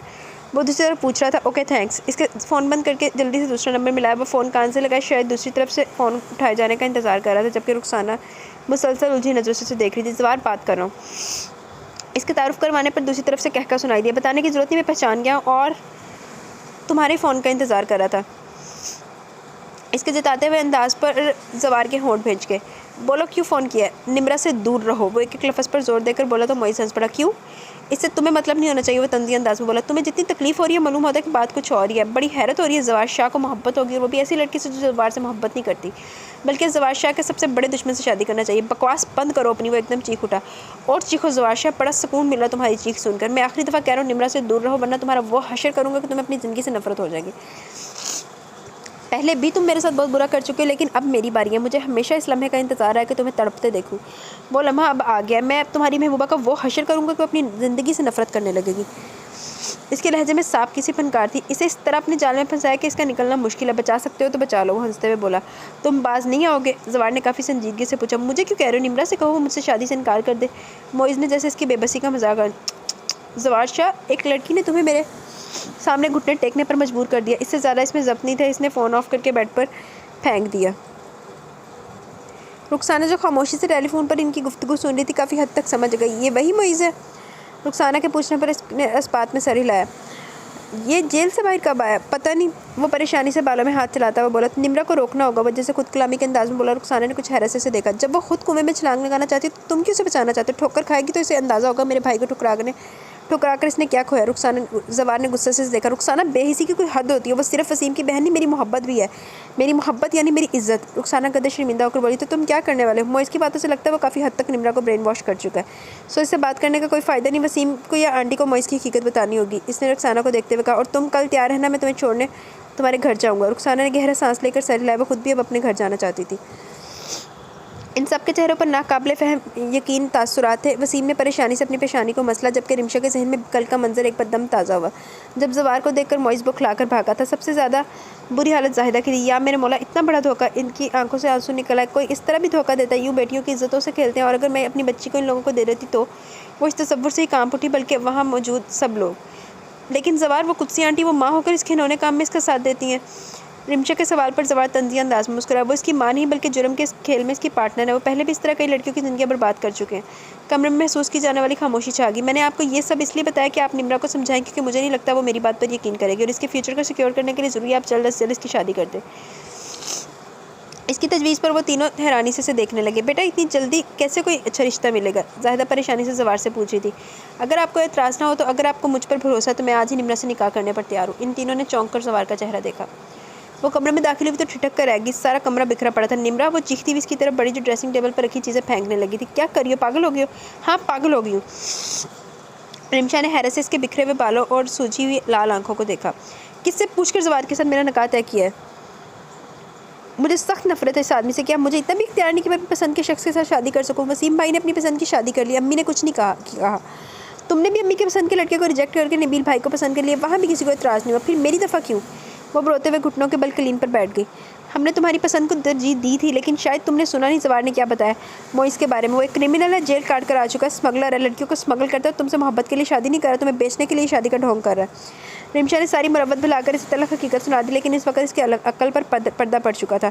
झूठ बोलता है वो, सिर्फ मुझे हासिल करने के लिए और तुम लोगों को मोइस के खिलाफ करने के लिए झूठ बोल रहा है। जो इसने कहा तुम लोगों ने मान लिया। किसी ने इससे पूछा कि मोइस के बारे में इसे इतनी इन्फॉर्मेशन कैसे है? वो सवालिया नज़र से रिमशा को देख रही थी। इसे कुछ पता है तो वो ये सब कह रहा है ना, वरना इसे क्या फ़ायदा? अरे अल्लाह जी, एक तो मेरे हाथ भी नहीं टिकते, नेल लग गया इतनी ज़ोर से मेरे कान में, मेरा अपना ही। अच्छा, निम्रा ने रोते हुए तंज़िया अंदाज में मुस्कुरा दी थी। फ़ायदा इसी का, मोइस का दुश्मन है वो। अगर तुम लोग मेरी शादी मोइस से नहीं करना चाहते तो ठीक है, मगर जवार से भी नहीं करो। रिमशा होंठ बेचे इसका ज़िद्दी अंदाज देखने लगी। तुम ऐसी तो नहीं थी। इसने अब कदरे अफसोस से कहा। जवार सिर्फ तुम्हें बचाने के लिए इतनी जल्दी निकाह करा? वो जहरखंद अंदाज में बोली। इसकी शराफत भी देख चुकी हूँ, कान खोल कर सुन लो, मैं मोइस से शादी करूँगी। वो एक बार फिर कतई अंदाज में बोली तो रिमशा गुस्से से खड़ी होगी। अगर तुम्हारी अकल पर पर्दा पड़ चुका तो इसका मतलब ये हरगिज़ नहीं कि बाकी सभी अंधे हो चुके हैं। कल शाम को तुम्हारा निकाह जवार के साथ है। अब चाहे तुम रोकर करो या हंस कर, ये तुम्हारी मर्जी है। रिमशा कहकर बाहर निकल गई, जबकि वो पीछे चीखती रही और आंखों में थक कर रोने लगी। इसने मुदी आंखों से घड़ी की तरफ देखा। रात के 3 बज रहे थे। इस वक्त किसका फ़ोन हो सकता है? इसने बड़बड़ाते हुए फ़ोन रिसीव किया तो सिस्की की आवाज़ सुनाई दी। वो गहरा सांस लेकर आ गया। निम्रा बात कर रही हूँ, पता है, बोलो। इसके रूखे लहजे पर दूसरी तरफ चंद लम्हों की खामोशी छा गई। आपने इतना बड़ा झूठ बोलकर जो गेम खेला, इसमें मैं आपको कामयाब नहीं होने दूंगी। मोइस मुझे पहले बता चुके हैं कि आप इनसे बदला लेने के लिए इन पर ऐसे ही गंदे इल्ज़ामात लगाएंगे, और आपने वैसे ही किया। और मोइस साहब ने ये नहीं बताया कि तुम्हें मैं किस बात का बदला ले रहा हूँ, इससे क्या दुश्मनी है मेरी इससे? एक पल के लिए वो कोई जवाब ही नहीं दे सकी, फिर तेज़ी से बोली, क्योंकि आप एक बुरे इंसान हैं। मैं आपको जितना बुरा समझती थी, आप इससे भी ज़्यादा बुरे निकले। और ये याद रखें, अब मैं कभी भी आपसे शादी नहीं करूँगी, बेशक आप मुझ पर तेज़ाब फेंक दें। और कुछ? इसकी सारी तकरीर के जवाब में जब वो ये बोला तो निम्रा बुरी तरह चिढ़ कर रहेगी। मैं सच कह रही हूँ, मैं आपसे शादी नहीं करूँगी, मैं घर से भाग जाऊँगी। साथ ही फ़ोन बंद हो गया। जवाब भी फ़ोन ऑफ करके दोबारा लेट गया, लेकिन अब नींद आंखों से कोसों दूर थी। क्या बात है, बड़े खुश लग रहे हो? कुत्सिया बेगम ने चाय पीते हुए बगौर मुस्कुराते हुए मोइस को देखा। बात ही खुशी की है। वो हाथ में पकड़ा चमचा घुमाते हुए बोला, जवार शाह याद है आपको? इसको कैसे भूल सकती हूँ? वो जहरखंद अंदाज में बोली। क्यों, अब क्या हुआ है? अभी तो कुछ नहीं हुआ, पर बहुत कुछ होने वाला है। मैं हमेशा इस वक्त के इंतज़ार में रहा जब इससे बदला ले सकूं, लेकिन अब तक इसकी कोई कमज़ोरी मेरे हाथ नहीं आ सकी। लेकिन अब मैं इससे ऐसा बदला लूँगा कि सारी उम्र याद रखेगा। वो बड़ी दिलचस्पी से इसका चेहरा लिखने लगी। जवार शाह को एक लड़की से मोहब्बत हो गया तो? कुत्सिया बेगम ने भवें उचकाकर पूछा। तो ये कि वो लड़की कोई और नहीं बल्कि निम्रा है। कुत्सिया की मुस्कुराहट सुगड़ गई। और तुम खुश हो रहे हो? जानते हो ना, जवार को पहले भी हमें काफ़ी नुकसान पहुंचा चुका है, और अब अगर इसने तुम्हारी हकीकत निम्रा को बता दी तो जाल में फंसी चिड़िया उड़ जाएगी। वो कहका लगाकर हंस पड़ा।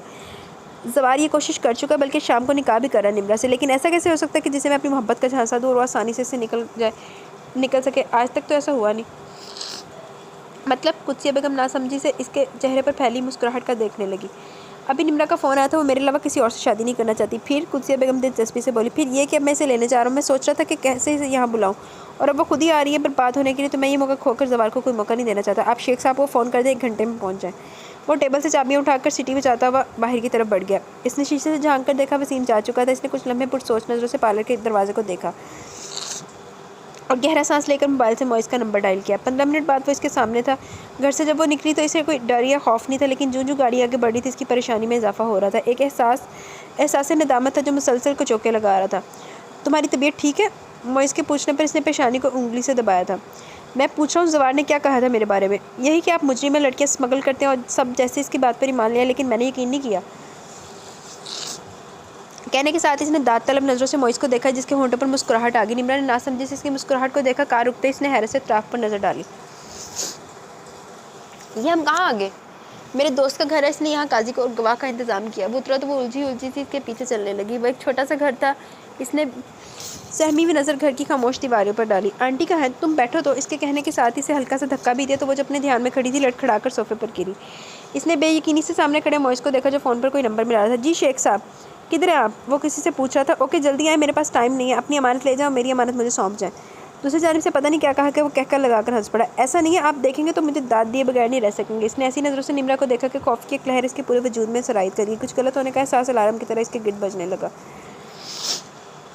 तो मिस निम्रा, इससे पहले कि मेरे तुम्हारे रास्ते जुदा हो जाए, तुम्हें कुछ बातें बताना चाहता हूँ, ताकि तुम्हारे दिल में कोई अफसोस ना रहे। पहली बात तो ये कि ना तो यहाँ कोई काजी आने वाला और ना मैं तुमसे शादी कर रहा हूँ। पहले तो तुमको ट्रैप करना मेरे बिज़नेस का हिस्सा था, बाद में इसमें मेरा बदला भी शामिल होगा। जो कुछ सवार ने तुम्हें मेरे बारे में बताया तो बिल्कुल ठीक बताया। वो मेरा बिज़नेस यही है, स्मगलिंग, वो भी खूबसूरत लड़कियों की। अभी भी मैंने तुम्हारा सौदा एक शेख से किया है, 10 लाख में। निम्रा के लिए इंकशाफ इतना अचानक और जानलेवा था कि इसका सारा वजूद बर्फ़ की तरह ठंडा पड़ गया। सिर्फ आंखें देख और कान सुन रहे थे, बाकी सारा जिस्म मफलूज हो गया था। आज से 5 साल पहले भी मैं एक लड़की को इसी सिलसिले में दुबई लेकर जा रहा था। पता नहीं कैसे इस लड़की को मेरी हकीकत पता चल गई। मैं जिस होटल में ठहरा था वही जवार भी ठहरा था। पता नहीं कैसे इस लड़की की जवार से मुलाकात हुई और इसने ना सिर्फ इस लड़की को बचा लिया बल्कि मुझे जेल भी भिजवा दिया। इसकी वजह से मुझे जो लाखों का नुकसान हुआ सो हुआ, लेकिन जो वक्त मैंने जेल में गुजारा वो मैं भूल नहीं सकता। और जब मुझे पता चला जवार तुमसे मोहब्बत करता तो मैं बता नहीं सकता मुझे कितनी खुशी हुई। आज जब वो निकाह के लिए जाएगा तो तुम नहीं होगी तो कैसे इसकी इज्जत की धज्जियाँ उड़ेगी। काश मैं इस वक्त इसका चेहरा देख सकता। पहुंचते हुए बोला, तुम्हें बचाने के लिए इसने बहुत कोशिश की, मुझे धमकियों भरे फ़ोन किया, लेकिन अफसोस वो हार गया। वो अफसोस करता हुआ खड़ा हो गया। पहले मेरा इरादा सिर्फ तुम्हारा सौदा करने का था, लेकिन अब मैं जवार की इज्जत को अपने हाथों से पामाल करना चाहता हूँ। निम्रा ने इस वक्त पूरी शिद्दत से अपने मरने की दुआ की। इसने सख्ती से आंखें बंद कर ली। या अल्लाह, अगर मैंने ज़िंदगी में एक नेकी किया तो इसके सदक़े में इज़्ज़त की हिफाजत फरमा। आंखें बंद कर लेने से बदकिस्मती रास्ता नहीं बदलती। इसने अपने बहुत करीब से इसकी आवाज़ सुनी, तभी बाहर दरवाजे पर दस्तक हुई। मॉइस बदमज़ा होकर पीछे हटा। ये शेख इतनी जल्दी कैसे आ टपक पड़ा? वो झंझलाता हुआ दरवाजे की तरफ बढ़ा। वो इसी तरह आंखें बंद किए पूरी शिद्दत से अल्लाह से मदद मांग रही थी। बाहर एकदम बेतहाशा शोर उठा।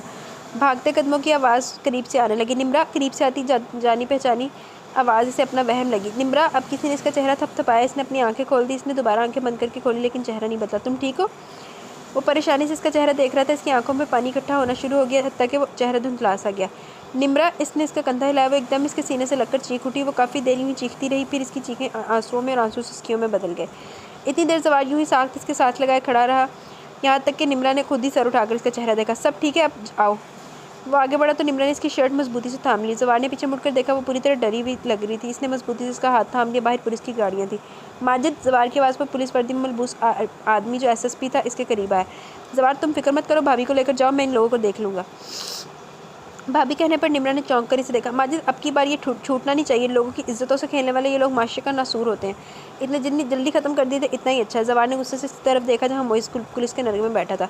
शेख भी पकड़ा गया और मोइस की वो आंटी भी। मुझे लगता है कि इस गिरोह में और भी लोग हैं, लेकिन खैर मैं देख लूँगा, तुम बेफिक्र हो। और भाभी, आपको भी घबराने की ज़रूरत नहीं है। जवार ने इसे पता नहीं क्या बताया था जो इसे भाभी कह रहा था। वो इसलिए गाड़ी में बैठ गया और चुपचाप ड्राइव करने लगा। निम्रा ने बेचारी से 2-3 बार इसकी तरफ देखा। वो चाहती थी वो इससे कुछ पूछे, से डांटे, लेकिन वो बिल्कुल खामोश था। घर में काफ़ी मेहमान और किसी को कुछ पता नहीं। घर के करीब पहुंचकर इसने कहा तो निम्रा सवाली नज़रों से देखने लगी। मेरा मतलब है किसी को कुछ और कहने और बताने की ज़रूरत नहीं। निम्रा कितनी देर से धुंधली नज़रों से देखती रही। तुम तो पार्लर गई थी? रिमशा ने हैरत से इसके सादा हुलिया को देखा तो वो गड़बड़ाकर इसका चेहरा देखने लगी। रास्ते में हंगामा हो गया। पार्लर के शीशे भी तोड़ दिए इन लोगों ने, इसलिए तो देर होगी। शुक्र करो जान बच गई। पीछे से जवार ने आकर इसकी मुश्किल आसान कर दी। और अपनी बहन को सिर्फ अच्छे कपड़े पहना दो, ये सादगी भी मुझे अच्छी लगती है। रिमशा हंस पड़ी थी, जबकि निम्रा एक बार फिर जवार की तरफ देखने पर मजबूर होगी। निकाहनामे पर साइन करते हुए इस पूरी तरह रोई के सब परेशान हो गए, लेकिन इस कदर टूट कर रोने के पीछे क्या वजह थी सिर्फ 2 लोग जानते थे, एक वो खुद और दूसरा जवार। जाहिदा कब से देख रही थी, जो पिछले 1 घंटे से मुसलसल एक ही जाविये में बैठी थी, जबकि सामने खुले रसाले का सफ़ा तक नहीं पलटा था। निम्रा, इनकी आवाज़ पर भी इसमें जंबिश नहीं हुई, तो वह घबराकर इसके करीब आई। जी अम्मी। इसने चौंक कर इन्हें देखा तो इन्हें झटका लगा। वो रो रही थी और शायद इसे एहसास भी नहीं था। क्या बात है मेरे बच्चे, क्या हुआ है? वो दोनों हाथों में इसका चेहरा थामकर परेशानी से बोली तो निम्रा एकदम इनके गले लगी। अम्मी प्लीज़ मुझे माफ़ कर दे, मुझसे गलती होगी, बहुत बड़ी गलती। इसका यूँ रोना और किसी गलती का इतराफ़ जाहिदा का दिल अनजाने कच्चे पर तेज़ धड़कने लगा। कैसी गलती निम्रा? अम्मी आप वादा करें आप मुझे माफ़ कर देगी। वो यूं ही इनके साथ लगे बोली, निम्रा मेरा दिल बंद हो जाएगा, जल्दी बोल। फिर इसने अटकते अटकते इन्हें सब बता दिया। इसकी पुश्त से हिलाता इनका हाथ बिल्कुल साख्त हो गया। इन्होंने इसे खुद से अलग करके इसका चेहरा देखा। ये गलती नहीं, गुनाह है निम्रा, जो तुम करने जा रही थी। मैं तुम्हें जिस दलदल में गिरने से बचाना चाहती थी, तुम इसी में छलांग लगा रही थी। अगर जवार वहाँ ना पहुँचता तो तुमने सोचा क्या होता तुम्हारे साथ? इन्होंने कहने के साथ ही झंझोर डाला था। ना तुम किसी काबिल रहती और ना हमें किसी को मुँह दिखाने के काबिल छोड़ती। इन्होंने झटके से इसे छोड़ा तो वो लड़खड़ा कर आएगी। तुमने पहले मुझे क्यों नहीं बताया? वो अब दोनों हाथों में सर्दी परेशानी से पूछ रही थी। जवार ने मना किया था मुझे, वो रोते हुए बोली तो जाहिदा ने अफसोस से इसका मुरझाया हुआ चेहरा देखा। तुमने कोई नेकी की है जो तुम्हें जवार जैसा शौहर मिला? इसकी जगह कोई और होता तो तुम्हें इतनी गलत हरकत के बाद तुम्हें अपनाना तो दूर ज़माने भर में रुसवा कर देता। मगर इसने ना सिर्फ तुम्हारी इज्जत बचाई बल्कि तुम्हें अपना नाम दिया, बल्कि तुम्हें तुम्हारे भाई बहनों और दुनिया की नज़रों में गिरने से बचा लिया। निम्रा के रोने में शिद्दत आ गई थी, क्योंकि जवार की मोहब्बत और उसकी आला ज़रफ़ी की तो वो कब से कायल हो चुकी थी।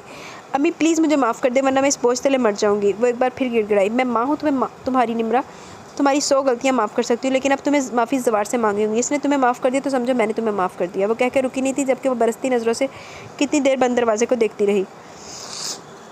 भाभी जवार नहीं आएगा? रिमशा ने किचन में दाखिल होती रुखसाना से पूछा तो निम्रा के कान खड़े हो गए। कब से इसका नंबर ट्राई कर रही हूँ, फ़ोन रिसीव नहीं करा, मैसेज किया, देखो आता है या नहीं। सलाद बनाते निम्रा के हाथ सुस्त पड़ गए। इनके निकाह को 1 महीना हो गया था और 15 दिन बाद भी इसकी और रिमशा की शादी थी। शादी की सारी तैयारियां रुखसाना कर रही थी और ये जो शादी करने के लिए पागल हुआ जा रहा था वो मंजर से ही गायब हो गया था। तुम्हें क्या हुआ, रो क्यों रही हो? रिमशा के हैरत से पूछने पर रुखसाना ने चौंक कर इसे देखा। नहीं, वो प्याज काट रही थी ना। इसने जल्दी से प्याज आगे कर ली, फिर एकदम सब छोड़कर जल्दी से किचन से निकल गई। काफ़ी देर बाद वो दोबारा किचन में आकर अपना छोड़ा हुआ काम करने लगी तो रुखसाना ने कहा, निम्रा प्लीज़ ये काम बाद में करना, पहले ये जूस सवार को दो। मेरे कमरे में बैठा। और निम्रा को जैसे सख्ता हो गया। क्या हुआ? इसे यूँ साथ खड़े देखकर रुखसाना ने ज़ेरे लब मुस्कुराते हुए पूछा तो इसने नफ़ी में सर हिलाते हुए ग्लास थाम लिया। बाहर आई तो जाहिदा लाउंज में मौजूद थी। वो नज़र चुराती कमरे की तरफ बढ़ने लगी। कमरे की तरफ बढ़ते इसके कदम सुस्त लेट के दिल की धड़कन बेहद तेज़ थी। एक वक्त था जब इसे इसके सामने जाने से उलझन होती थी, अब तो आंखों को कब से इसका इंतज़ार था। वो दस्तक देकर अंदर आई। वो आरामदेह कुर्सी पर आगे पीछे झूलते टीवी देख रहा था। इसे देखकर चौंका। निम्रा ने सलाम करने के बाद ग्लास इसकी तरफ बढ़ाया। थैंक्स। वो ग्लास थाम कर बोला। वहीं खड़ी से देखती रही जो इसे नज़रअंदाज करके पूरी तवज्जो से टीवी स्क्रीन को घूरा था। आप मुझसे नाराज़ हैं? पूरी हिम्मत जमा करके इसने ये फ़िक्रा अदा किया था। हाँ, आगे से जवाब इसकी तवक्का के बरक्स था। वो एकदम घुटनों के बल इसके सामने बैठ गई, दोनों हाथों इसके घुटने पर रख दिए। मुझे माफ़ कर दे प्लीज़, मुझसे गलती होगी। साथ इसने रोना भी शुरू कर दी। इस रद्द-ए-अमल के लिए जवार तैयार नहीं था। वो बौखला गया। निम्रा प्लीज़ प्लीज़ आप मुझे माफ़ कर दें। अच्छा बाबा उठो, तो मैंने माफ़ किया। वो जल्दी से बोला। नहीं ऐसे नहीं, सही तरीके से माफ़ करें। जवार की हंसी छूट गई। ये सही तरीका कौन सा होता है? वो कुछ नहीं बोली, बस सर झुकाए रोती रही। तो जवार ने झुक कर इसकी पेशानी चूम ली। वो चौंक कर इसे देखने लगी। उठो। वो खड़ी होगी। बैठो। इसने इसका बाजू पकड़कर इसे अपनी टांगों पर बिठा लिया। अब बोलो। वो मुस्कुराकर इसका भीगा हुआ चेहरा देखने लगा। मैंने आपसे इतनी बदतमीज़ी की, बुरा भला कहा, आपने एक दफ़ा भी मुझसे कुछ नहीं कहा। इतना बोझ है मेरे दिल पर। इसकी आवाज़ फिर भर आ गई। मैं इतनी गलत हरकत करने जा रही थी, मुझे डांटते, थप्पड़ मारते, कुछ तो कहते। अगर इस दिन आप ना आते तो, कहते हुए इसके आंसू में रवानी आ गई। जवार ने मुस्कुराते हुए इसके आंसू साफ किए। कैसे ना आता मेरी जान? जो बेवकूफ़ी तुमने की थी इसकी तवक्का थी मुझे तुमसे। जब रात को तुमने मुझे फ़ोन करके कहा तुम भाग जाओगी, तभी मुझे शक हो गया था। सारी रात नहीं सोया। तुम अगर ध्यान देती तो तुम्हें अंदाज़ा होता कोई तुम्हारा पीछा कर रहा है। जब वसीम तुम्हें कॉलेज छोड़कर गया मैं वहीं था, और जब तुम मोइस की गाड़ी में बैठी तब भी मैं वहीं था। निम्रा बेसाख्ता बोल उठी। जब आप सब जानते थे तो मुझे रोका क्यों नहीं? मुझे जाने क्यों थे इस घटिया आदमी के साथ? मैं चाहता तो ऐसा कर सकता था, लेकिन मैंने खुद नहीं किया, क्योंकि मैं चाहता था तुम खुद अपनी आंखों से इसका असली चेहरा देखो। क्योंकि जब तक तुम खुद ना देख लेती तुमने मेरा तो यकीन नहीं करना था, और ना तुम्हें मेरी मोहब्बत का अंदाज़ा होता। निम्रा शर्मिंदा होकर आई कि वो बिल्कुल ठीक कह रहा था। खैर छोड़ो, जो भी होता अच्छे के लिए होता है। ऐसा ना होता तो क्या तुम मुझसे निकाह के लिए मानती? इसने मुस्कुराते हुए इसकी नाक दबाई तो शर्मा कर मुस्कुरा दी। अगर आप मुझसे नाराज़ नहीं है तो आप इतने दिनों से आए क्यों नहीं, और फ़ोन भी नहीं किया? क्यों, तुम इंतज़ार कर रही थी? वो मुस्कुराते हुए बोला तो इसने मुस्कुराकर सर हिलाया। वो बेतहाशा खुश हो गई। इससे पहले वो अपनी खुशी का अपनी मुजाहरा करता हुआ फुर्ती से उठकर भागी। कहाँ जा रही हो? माफ़ी मांगने आई थी, मांग ली, अब जा रही हूँ। वो खिलखिलाकर हंसते हुए बोली। कितनी देर भागोगी? थोड़े दिनों की बात है। वो भी इसी के अंदाज में बोला तो वो हंसती हुई बाहर आ गई। इसके इंतजार में बैठी जाहिदा ने चौंक कर इसे देखा, जहाँ से वो मुस्कुराती हुई अपने ध्यान में आ रही थी। इसको यूँ तो मानी से मुस्कुराते देखकर वो भी खिलकर मुस्कुरा दी। जी तो गाइस अब ये नावल अपने इख्तिताम को पहुंचा। आप लोग अपनी राय को ज़रूर इज़हार कीजिएगा, मैं भी ज़रूर करती, लेकिन अब मुझे बहुत ज़्यादा स्नीजिंग स्टार्ट हो गई, छींक आ रही है, पता नहीं क्या हो गया। तो इंशाल्लाह कल मिलेंगे न्यू नावल के साथ, तब तक हमने इजाज़त दे।